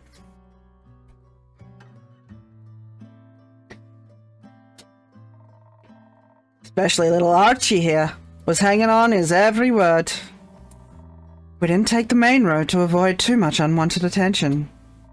Moving quickly through the Darien tundra, we only encountered a few obstacles like tree trunks. Rhea and I kept the path clear while Archie entertained our client. He was quite useful after all, even though it was his first quest. He definitely knew how to tell stories and keep us entertained. Theodore loved every tale Archie told. Yeah, seems like you're a natural-born storyteller. You also have a surprising amount of knowledge about plants and stuff in that orange head of yours. I'm glad I could be of help. Theo rarely went outside, so I assisted him with my knowledge of plants that sting or those with poison. That's a very helpful skill. Everything went as planned until the sun started setting. I think my ears picked it up first. They were like a bunch of low humming sounds, far away still, but definitely unusual. Didn't hear anything, but I'd always trust the fluffy ears of a Vukakin over my own. I asked the two boys if those types of sounds were common around here, but they both denied it. That's when I started getting this weird feeling in my guts. Every experienced adventure develops it sooner or later. It's like a sixth sense to keep you out of trouble.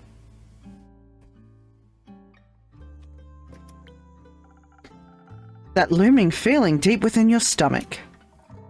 I knew something was wrong and that if we didn't get out of there, our situation would only get worse. At first I just told Rhea. Didn't want to alarm the two boys. Your client should never be afraid, that's just bad customer service. Agreed. So we quietly tried to figure out what to do, but then I could also faintly hear the deep sounds. But if I could hear them, Archie and Theodore could as well.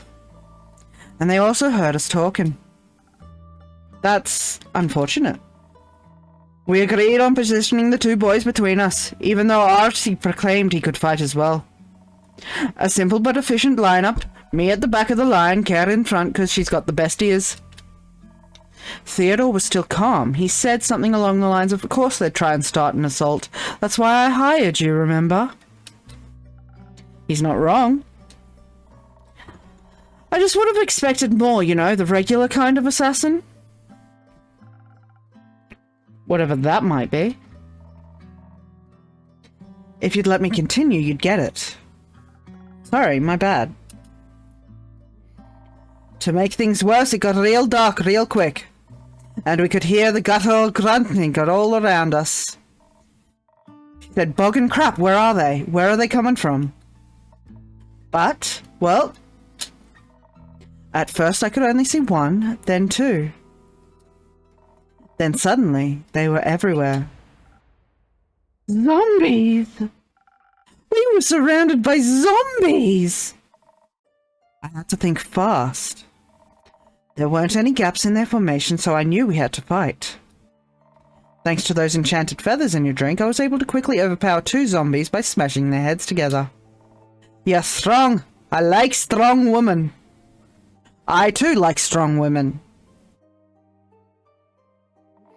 I pushed both boys forward so they'd get moving. I knew if we wanted to get out of there in one piece, we needed to stay together. Care was blocking attacks left and right, slicing through rotten skin and brittle bones with her greatsword. She was a sight to behold. I'm sure she was. My sword lended me its power to fight us through. But I would have needed more time to figure out a plan. There were just so many of them. I knew we had to get back to the main road. The terrain so deep in the forest was very uneven and made running away from a horde of the undead even more difficult. God, I hate that I gave them the wrong drink. How did so many of them even get there? At least it was apparent why all those animals had disappeared on the road. They got eaten by the undead. And we'd be next if we didn't get the fuck out of there. So we ran. But turns out, a nobleman's clothes aren't made up for running. They're made for nothing except looking obnoxious. They're not even that comfortable. I was more prepared than Theo, but even some of my seams ripped. I could hear Rhea behind us telling us to hurry up unless we wanted to die. So I wrapped my hand around Thea's velvet-coated wrist and just didn't let go. There was no way I would let anyone die on my first mission. But then, right before we got to the main road, he tripped.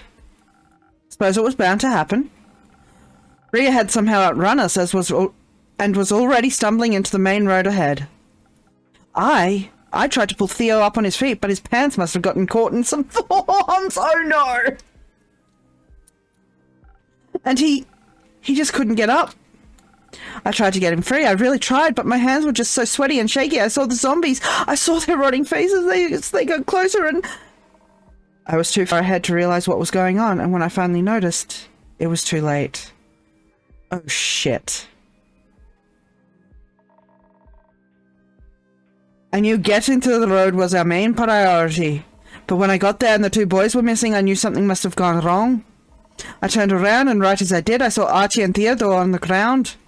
A bunch of zombies getting real close to them. I warded off the first two, maybe three, but there were just so many of them. Then Theo screamed, the most horrifying scream filled with pain and agony. I've read about that sort of scream before, but I didn't think it would sound so... heartbreaking? Yes. That's when Rhea and Kellen suddenly appeared next to us again.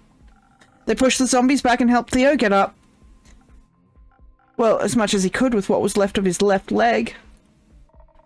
I know how to come up with a plan. There were too many zombies for us to fight, and running away would have been difficult since Theodore was hurt. But your drink was driving me forward. Kind of like a drinkable Lucky Charm. I'd already slayed a chimera, so I should have been able to handle a few undead and a hurt client with ease. Slaying a chimera? Yeah. Oh, you keep surprising me?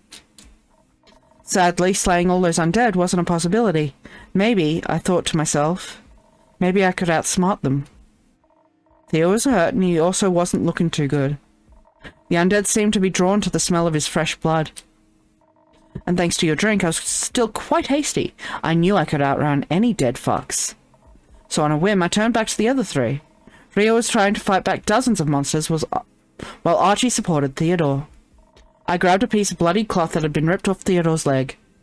I don't know if they listened or if it was just the smell that drew them to me, but I yelled, "I'm here, come and get y'all a fresh piece of meat." I thought she'd gone crazy, I tell you. But it was a smart move. I definitely had their attention. Archie was out of it, so I told Rhea to just follow the path to Masa and treat Theodore's wounds as quickly as possible. I would then catch up to them as soon as I was done there. And that's what we did. I don't argue with women that are taller and faster than me. Her quick thinking probably saved our asses. Good call, both of you. I led those brain-dead monsters in the opposite direction. Turns out I could easily outrun them. But I wanted to get rid of them once and for all, or else we wouldn't have been safe for long. And as soon as I spotted a cliff between the trees with nothing but vast sea further on, I knew what to do. I knew I had to override my instincts, so it was kind of dangerous. But I yelled one more time, "Come and get me if you can!" And then I threw the piece of cloth off the cliff. My instincts kicked in, wanting to play fetch. Luckily, my will was stronger than the monsters. God, could you imagine? One after another, they tried to catch the blood-drenched fabric and jumped, falling to their, well, hopefully final deaths. I can't believe that actually worked. Me neither, but otherwise I wouldn't be standing here. I'm glad. Seems like the undead are kind of like pack animals, at least for the most part. Few of them didn't take the bait, but nothing my greatsword couldn't fix. Undead don't seem to think often. They act like pack animals, always following some sort of leader. I wonder if they hold elections. Alright, so that definitely goes with...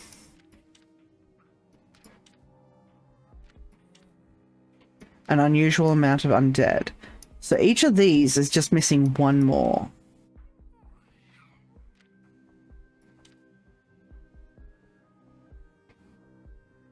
The Aether Tree...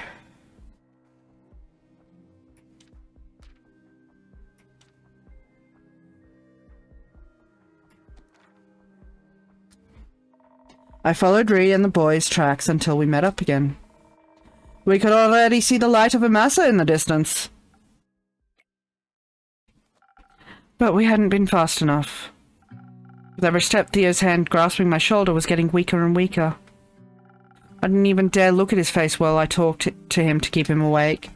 Even when his answers started getting sparse and quiet.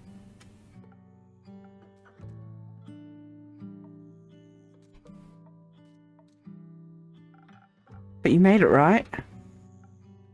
Oh God, tell me that you made it.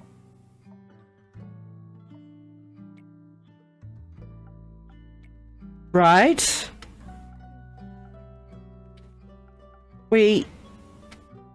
No. You didn't make it.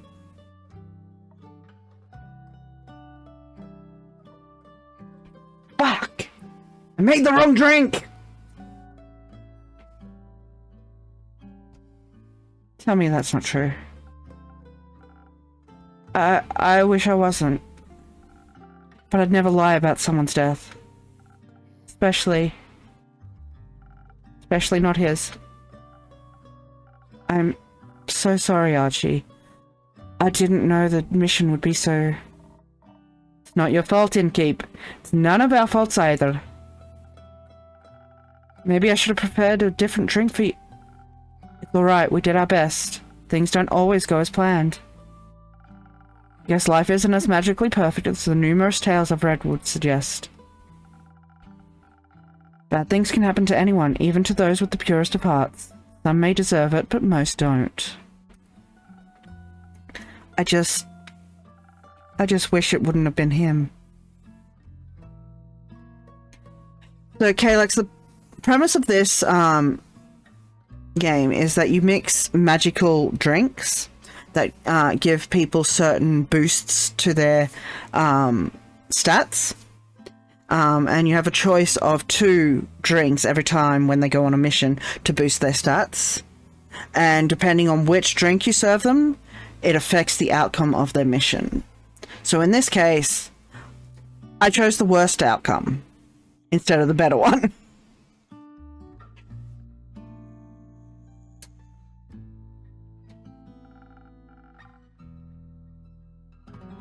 It's such a selfish thought, but I can't get it out of my head. And that's fine. It's just not fair. Why him? I apologize. I didn't mean to raise my voice like that. It's alright, kid. We know the pain you feel. You know, some deaths are inevitable. Illness, old age, whatever it may be. Those are easier to stomach, even if they hurt. That's true. And then there are deaths which are completely unexpected. Those don't feel fair to us. They make us think, if only I did this, if only I said that, and so forth. If only I had given them the other drink. But you mustn't dwell on those feelings. It's okay to mourn, but you can't change the past. The only thing you can change is the future. Live the life your friend would have wanted you. For you. Make him proud. I suppose you're right. What did you do then? Did you still go to Amasa? We did, yes. He must have died just before we arrived. Someone from the Night Watch recognized him. We were immediately surrounded by healers. But it was already too late. You may be You may bring bodies back from the dead, but not souls. After we explained the situation and how I got rid of the zombies, they offered for us to stay the night. We needed some rest before making our way back the next morning. I also sent a letter to Theo's family. I wanted to... After all, I've known them since I was a child, and I was with him in his last moments. Someone was going to deliver the bad news. It needed to be me. I'm not sure I could have acted so calm and collected. I really wasn't. Also, I don't know if this is perhaps too macabre, but would you hold on to something for me? Of course. What is it? It's the quill that I used to write the letter to Theo's parents. I must have lost my supplies somewhere on the way to Diria, so I had to buy a new quill. First I thought of it as a nice memento, but the wound is still too fresh. I'll hold on to it as long as you need me to. Thank you, innkeeper. Just, what's going to happen with the dispute between Diria and the mainland now? Now that an ambassador has died on Dirian soil. It's just such a big mess. And we didn't fix anything. We just made things worse. Anyway, I'm just so terribly tired. Please excuse me. Good night, everyone. You want to sleep here tonight?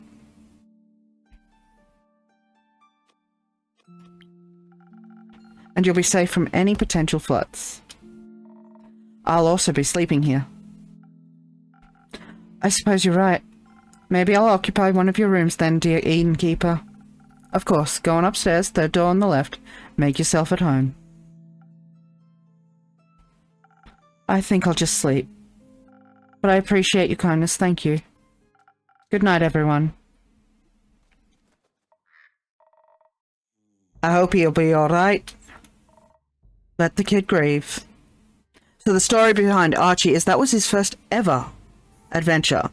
He's a rich kid that had only ever read adventures in books. So we chose what should have been an easy mission for his first mission, an escort mission. And he lost his best friend.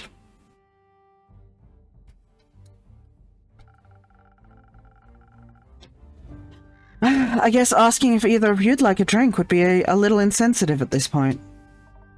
Don't. Got it. Instead, Kale, let's talk about your extraordinary fighting skills. Gotta say, I was really impressed with how you decimated those zombies. Takes a good beast slayer to know one. Nah, I'm more of a general fighting type, you know. But I can always appreciate two strong hands. I think we all can.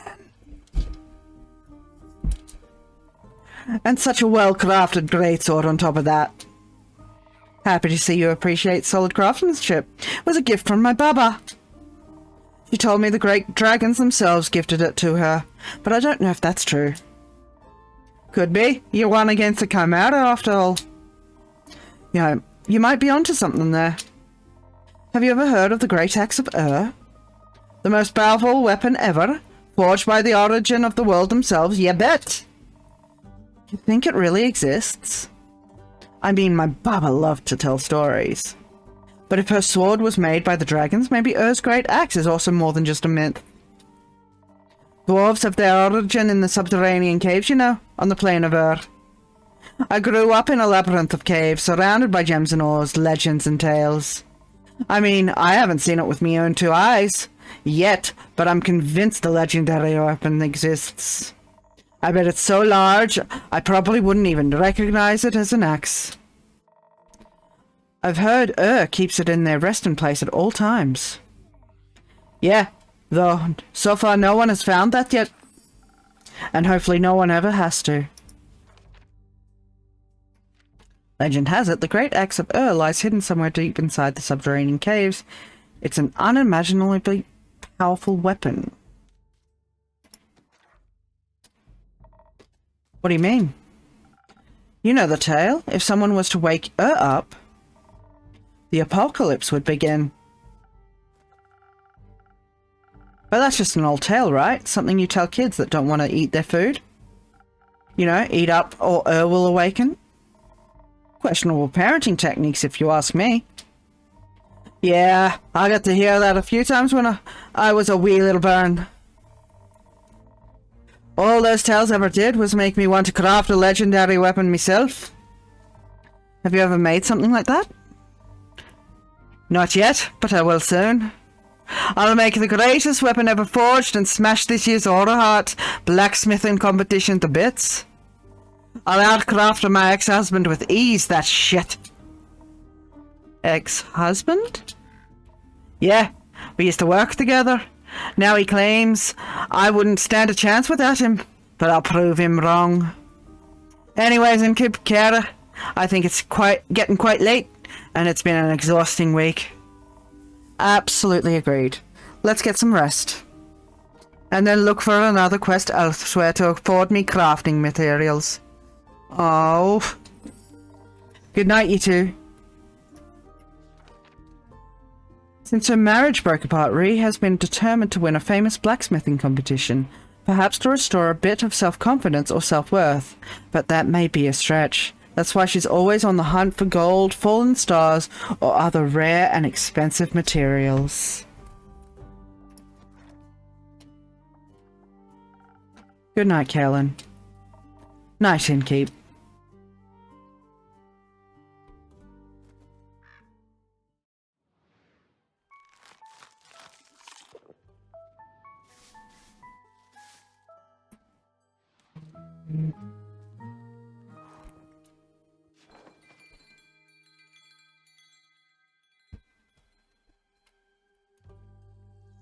Act 3, The Twilight Flood, Part 15, Riptide, 19th of the Astral Moon.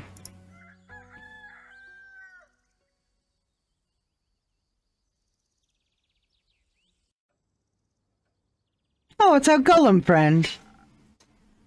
Sup, my fellow Enigma?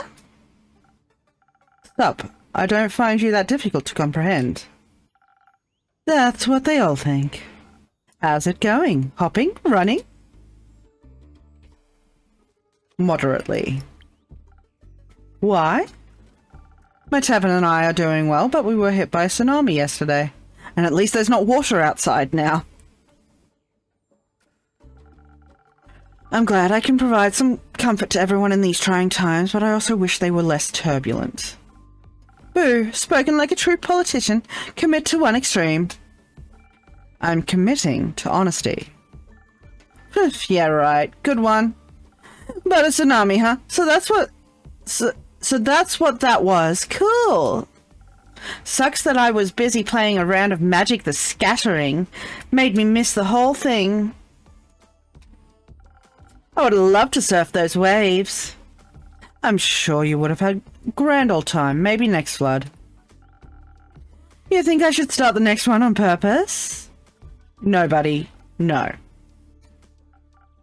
Oh, come on. This place has made you lame. I'd like my tavern to keep standing, and the people around it as well. Like I said, lame. And like I said, you're an ableist piece of shit. What? You got anything interesting to say? I have an interesting question. Shoot. Have you seen Melly anywhere? She's gone missing. Oh, that pocket-sized detective sure did, several times even. Were any of them recently? Would say so. I think the last time was 2 days ago.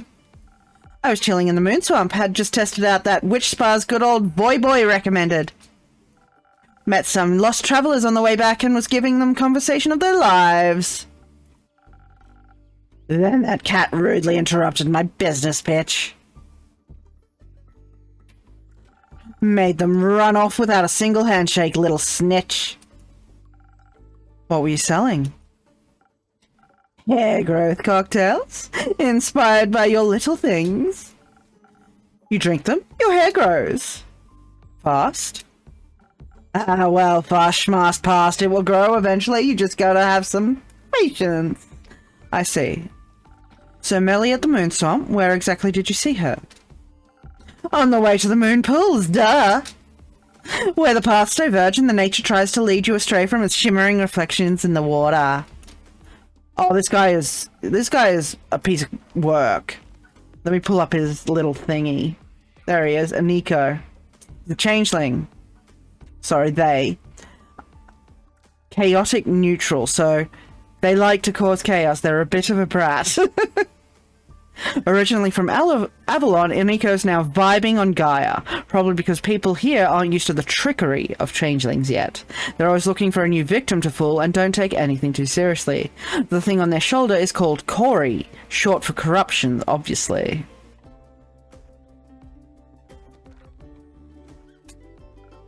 Oh yeah, that means she got a fresh opportunity to go surfing. Good for her! What a positive outlook on things. Always good to have one of those. After all that matters in life is fun, right? I don't know about that. Life is full of many beautiful and important things. Not all of them are fun. They should be, at least for me. Don't care what you're up to. Speaking of fun, been wondering, do you think I should explore the Twilight Chasm? Do you want to? Ish. It sounds exciting, especially since I've never been there before. They say it's just like Avalon, but reversed with a different color scheme and all that. Do you enjoy Avalon? Sometimes. I haven't been home in ages, let me tell you. As soon as those portals opened up, I was out of there. Running from pesky consequences? You got it! Been wondering what a nightmare version of Gaia looks like. That's what they call it, right? Avalon's the dream, the Twilight Chasm's the nightmare, Gaia's like waking up. Probably doesn't look too different from the Sealy Court, am I right? Am I a Sealy? Is that what we're... Couldn't tell you. That would make sense. That would fucking make sense. So you claim, but I know a fellow scam artist when I see one. In the mirror? Oh, you think you're funny, don't you? Well, you're hilarious. High five, bud. No. Bummer. Anyway, with your obviously non-existence, only hypothetical plane traveling experience, do you think I should take a trip down to the horrors of memory and melancholia? You know what? Go for it, bud. It sounds very exciting. Who knows what you'll find? Maybe the answers you seek. I'm not seeking any answers. I know what I want. Then maybe you'll find the right questions. You're so weird. You know that, right? That makes two of us. You got me there. Fascinating advice, Innkeeper. If I cared more, I'd probably say it says something about you. I mean, I did say it, so... Luckily for you, this is already boring me. Even though they've been travelling for a while, they've never been to the Twilight Chasm and are very curious about the realm of nightmares. What currently keeps them here in Gaia is the famous singer Voy, whom they lovingly call Voy Boy. Then how about a drink to keep you with me a little longer? We're on the same wavelength today, dude! Yeah, hit me with one of those! Something for those waves in my brain so you can keep my interest a little longer. I'll mix up something real quick.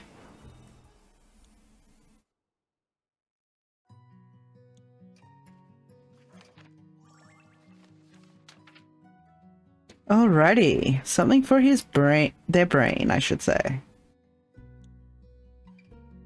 Standing on a mountain, adventurers may feel confident.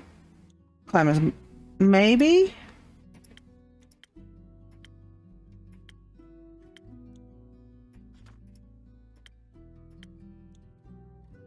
Either nebula or sparkling sunrise. Cosmos, fizzles on tongue, great ideas and even greater story.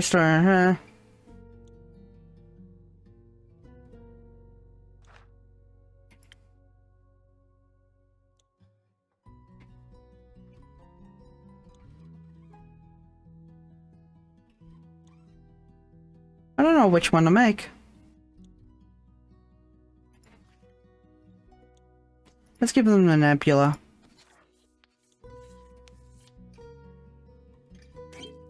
Nope, that's the wrong one. This one.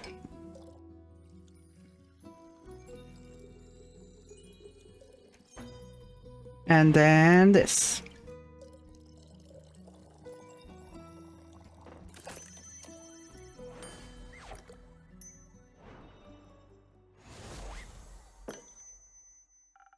Quick-witted and mischievous, just like you.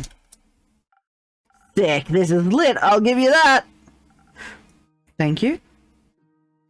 Baya! Welcome back, Baya. Thank you. How was your road trip? It was good. We stopped by my spa and did mud masks. And did you help them find a way back to home? Yeah. We saw a lot of weird fishies and dreams filled with dread. It was terrifying, but it was fun. We even got to explore the gruesome mangrove. The nice ghost even gave me her sunglasses. That's so cool. What else is up? The sky and the sun, but no stars. And some trees. No trees are in the middle. I fucking love Baya.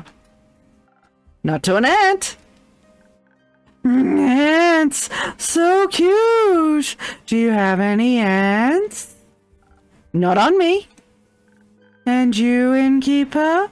Any ants? Not at the moment, sorry. Oh, no ants. No, no sad, Baya. Can I offer you a drink as an apology?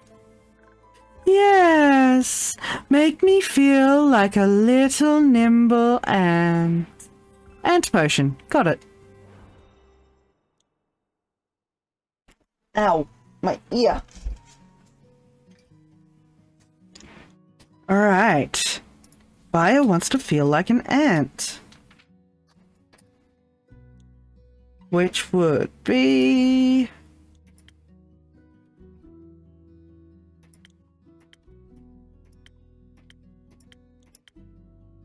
maybe Swift Strike? She does like her Swift Strikes. Alright, Swift Strike, yep.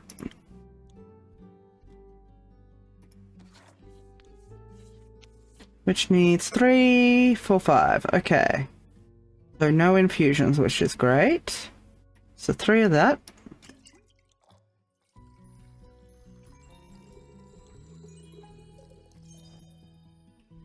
Then 1 of that. I really want this bottle in real life. I would die for.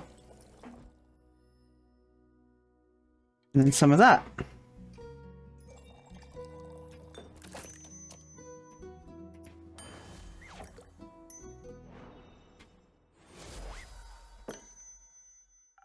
Yeah, for my favorite pseudo-ant.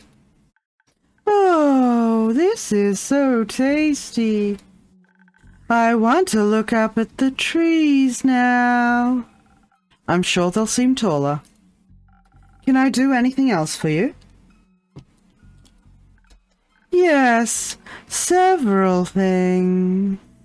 Have you been handing out my coupons? I have. Just recently I gave some to Boy. Have people been dropping by? They have, and they're really nice. Their mud masks are the most popular, and the flowers. Grace said my flower bracelets are her favorite. They must be gorgeous. I'm making new ones just for her. She'll love that. I hope so. Second thing, are you okay?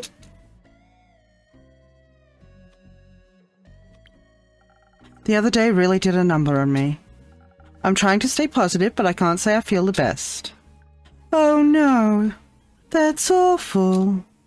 Do you want extra coupons or flowers? Flower coupons?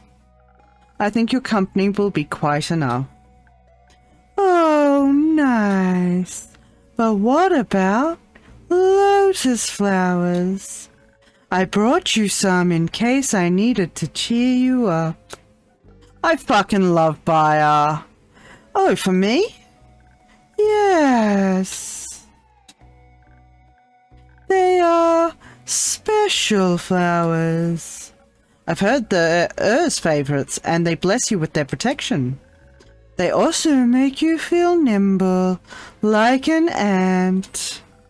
Thank you very much, buyer. Lotus flower.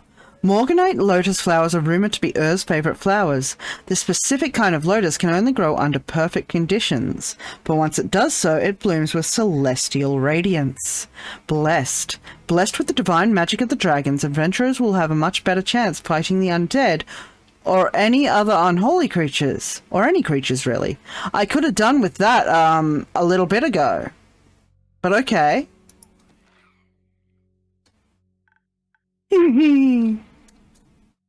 I've been wanting to check in on people.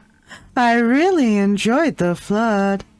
But I thought about when the Banshee told Mari and me that some people don't like drowning. Correct. I hope I can cheer them up a little. You're already cheering me up! I am? Yeah! I was bored, now I'm having fun. Cheering up quests succeeded. Yippee! I also have some questions. Ask me! Have you seen Melly anywhere in your swamp, the small cat for Kakin? She might have been investigating your flowers? No, I didn't see a cat anywhere, but I was also very busy tending to my sniffling willows. They need a lot of love. I see. How's your swamp doing? Good. It's so wet now, and there are so many new interesting critters and plants. What kind of plants? Those with teeth? Some have teeth, some have eyes, and spikes, and haunting spirals of long-forgotten mistakes. Sick! I gotta check those ones out. They're nice. They speak just like little horrible birdies. You're one of those people who can talk to plants? Yes. How are they doing, the plants, I mean? Depends on the plant, but they're all very loud at the moment. They love the water. They hate the water. They complain about the onslaught of the undead. They're ambivalent about the water. What was that? Ambivalent, it means they don't care, but they still want to say something about it. No, the undead. Ah, them. The trees from the Pale Woods are very upset. They say that squeaky undead keep chewing on their roots and bark and leaves. And their brains? No, they can't reach those. But there's a lot of them. Maybe soon they'll learn how to climb or fly. The Pale Woods. I've never been there before. Is it a good hangout spot? The trees of the Pale Woods are complaining about undead chewing on the roots, branches, leaves, and anything they can get their teeth on. Alright, missing wizard. Undead don't seem to think often. There we go. Alright, that is a quest made. I don't think so. It's so dry, but maybe the undead like dryness. I would think they prefer bogs. Everyone should. Agreed. Hey, Baya, can you show me those Twilight Chasm plants? Would love to taste test them. Yes, yes, but you have to help me hand out coupons first. Do I have to? Please? Ah, fine, but only because I'm getting bored again. Hooray! And please keep handing them out to people who need cheering up, innkeeper. Where's Baya? Baya. There we go. I've learned Baya can talk to plants and even use some plant magic to fast travel the lands. The flora in her spa told her about undead gnawing on roots in the Pale Woods, and she's suddenly deeply involved in saving the world. If you're somehow reading this, consider it an advertisement. Visit her spa. Including yourself. Will do. Have fun, you two. Thank you.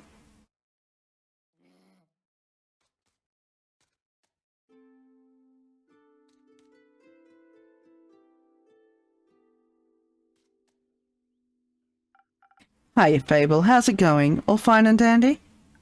All fine and tired, actually. Not so fine. How come? Well, the city's a mess, so is the Grove and Themis and Tagarin, and we still don't know exactly what happened or how. There's the undead problem not too far from us, apparently, and Archie is miserable. And no one has seen Melly in days. A lot of people are worried, and a lot of people are also just aren't. Una told me not to worry either, but... It's hard? Yes, very. I just want everyone to be safe. I want to fix this, whatever this is. Fable, I know everything is a lot right now. Especially since this is the first wave of adventures you've ever faced. Pun intended. But Una isn't wrong. A little less worrying wouldn't hurt.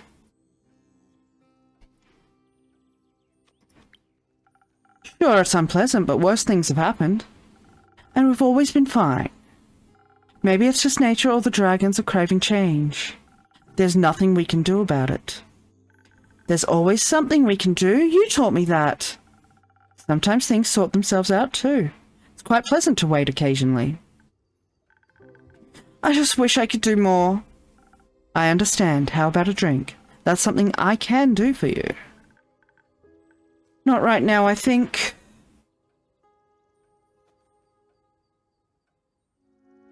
Hey! You look... stressed. Stressed? Why? What makes you say that? I'm good, I'm fine, everything's great. What's wrong? Nothing's wrong, everything's awesome. If you're saying it like that, something must be terribly wrong. How about a drink? A little help for telling us what's going on. Sure. Oh, this man is like a fucking fortress. Alright, let's help him out. Let's help him talk. Alright, which one?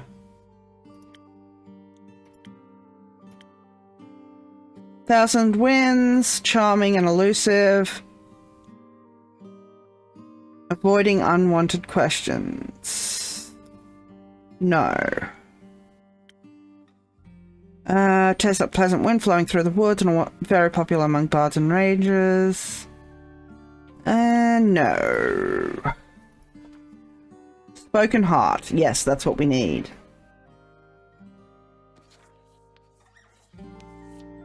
Alright, to make this... I don't think we need an infusion.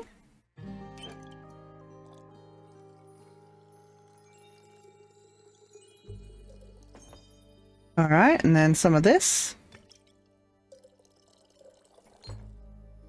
And some of this. That doesn't feel right. But it is, apparently.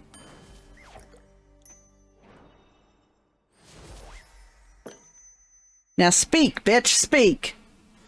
I hope this helps with the word vomit. It does a little bit, thank you. Anytime. So, what happened? Nothing really, much, at all. I was just taking a stroll trying to find Melina, checking in on the people Fable asked me to check in on. Thank you for that. Yeah. After you helped me calm me down last night, I'm glad I could help. So I was, you know, taking a walk around the outskirts of Themis. A walk is good, right? Right, so good. I even came across new people. A lot of them were echoes. Did you talk to them? Of course not. I expected nothing else. That's peculiar, though. There aren't a lot of echoes on Gaia. There are now. Apparently the flood brought in a lot of primordial refugees. Not everyone's comfortable being submerged in water, after all, and they say Leviathan's plane is a mess right now. Oh, I hope everyone has a place to stay. They're looking for places for sure. Some merchants are even offering them rides around for Soa and beyond. Like to Borkum, for example, which they advertised as the perfect vacation spot. It is. It's right by the Pasoan Wadden Sea, very popular with travellers and retirees. I believe Una lives there currently, when she's not bothering me in my tavern. Awesome. I bet it's great there. I bet you can relax like nowhere else. What's going on, Kumo? Nothing. Nothing at all. Bullshit. I call bullshit. Bullshit. Just my parents taking a casual trip to Borkham. Your parents? Like their ghosts? Was Tuat also flooded? Unlikely. Unlikely. I don't think souls can leave the upper world so easily.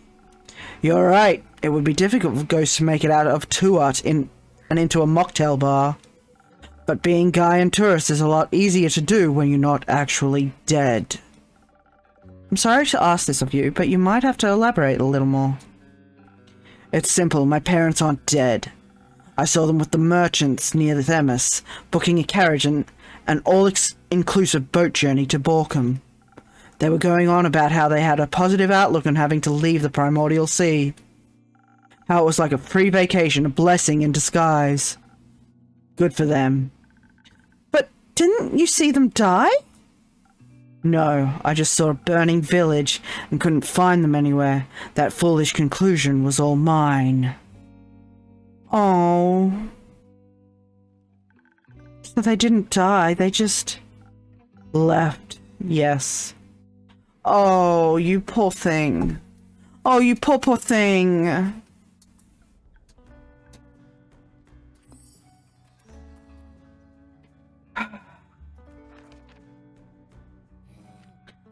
Our rogue's parents were washed ashore by the Twilight Flood. Once believed dead, the liars were last seen in Borkham. Oh, that's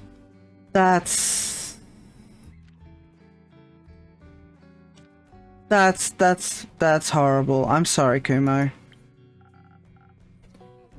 It's a new kind of awful, for sure. How stupid of me to think them dead.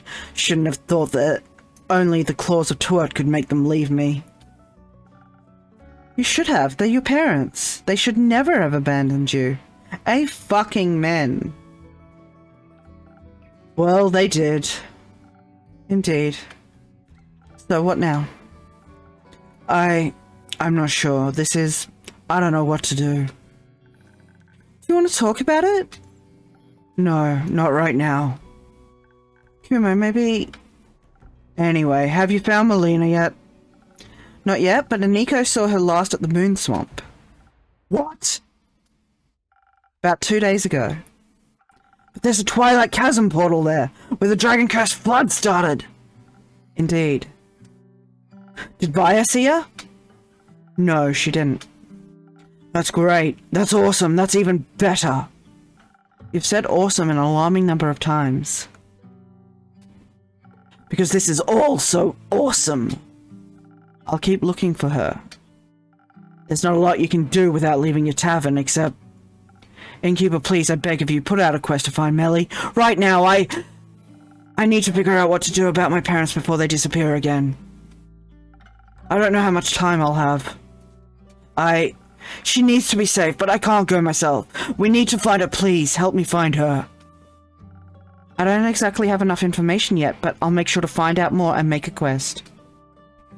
And I'll put it up immediately. Thank you. I hope someone will find her. We will, I promise you. I believe you. I have to go think. Good luck with that. I'll see you soon. Yeah, don't burn down your tavern, I mean. I'll try not to. Oh, poor thing. Someone's worried. Of course he is. Do you really think Melly is okay? But I'm a little worried too. She was very close to the portal. And that was very close to the tidal waves. Yes. And maybe to whoever started them. We don't know if anyone started them. We don't... Are Tia and Clay back? Not yet. I see. Wherever and however she is, whether she was just watching the sky or trying to unravel a mystery, she might need help. So please give me that quest. Pardon? Please give me that quest right now so I can find her. It's not done. That's all right. I already know both of the rumors and I know Melly well. I think I have enough information to find her, and I don't think we have time to be pedantic right now. There is a certain way things have to be done. Your way? Yes, I'm sorry, but it's just how things are. Because you made them that way. Fable, listen, if you rush into this, you'll be putting both Melly and yourself in danger. You just said you were worried too, and you want me to do nothing? Well, weren't you encouraging me to go on more adventures just a week ago? Or are you only okay with me leaving when it's something as small as some snails? I just think something like the flood must have been caused by a massive force. Whether worrisome, purposeful, or neither, it's certainly not harmless. And you don't have a lot of experience with adventures like this. Or with different planes. What if she's in the Twilight Chasm? You need to level up before you stand a chance against true nightmares. Maybe we can get another quest from the farmers. Their fields must have taken a lot of damage. Archie needs cheering up too. Don't patronize me! I simply don't think you're ready for this one. Why are you being like this? You always say I should get out of my comfort zone. You encourage me to change, to grow stronger and braver. And now that I do, it's suddenly wrong? Oh, Fable, come on.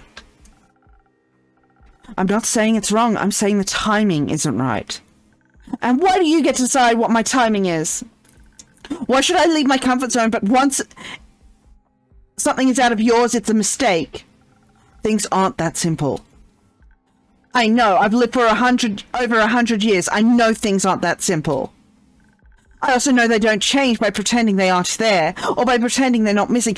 Fable, we don't have enough information, and you need a whole ass party. Think what you might, the quest hasn't been put up yet, so it cannot be taken. I don't need some sheet of parchment to find her, just make me a drink. You might damn both of you this way. You're going to look for someone no one has seen in several days after a giant disaster. She could be anywhere, including in a realm of nightmares, and you know nothing about. You've never even encountered bleak stalkers, and there'd be the least of your worries there. There are adventurers who have faced things worse than this, who will have a much higher chance of bringing her back safely along with themselves. Is this your way of saying you won't make me a drink? Just let it go. Let someone else handle it. So they get hurt instead of me? That's not what I said. But it's what you meant. You don't know what's awaiting you out there.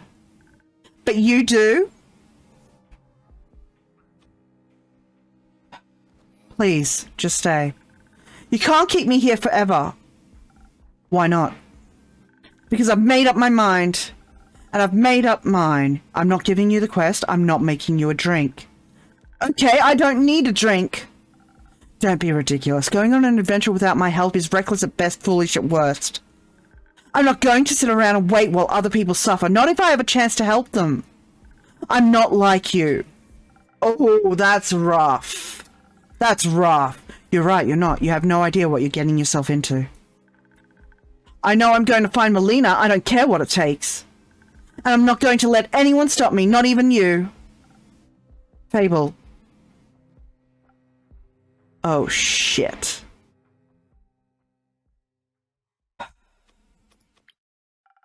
After all, they've always been honest with me. I just explained everything to them. And now they're going to run towards their doom just because I can't. No, I don't want to think about that. Not sure what to do with those rumors now. Guess I'll just hang on to them. Well, I better close up for the day.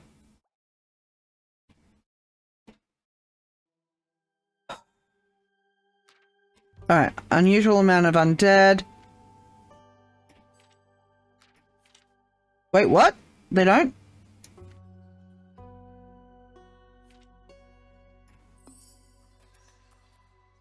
The Vegan Dead. The Pale Woods and its surrounding areas have been plagued by undead lately. First undead snails scavenging crops, then humanoid cadavers gnawing away at the forest itself. The local plants can't catch a break. No one knows why they suddenly hunger for the local flora. Some brave adventurers, preferably experienced with the exanimate, should look into this.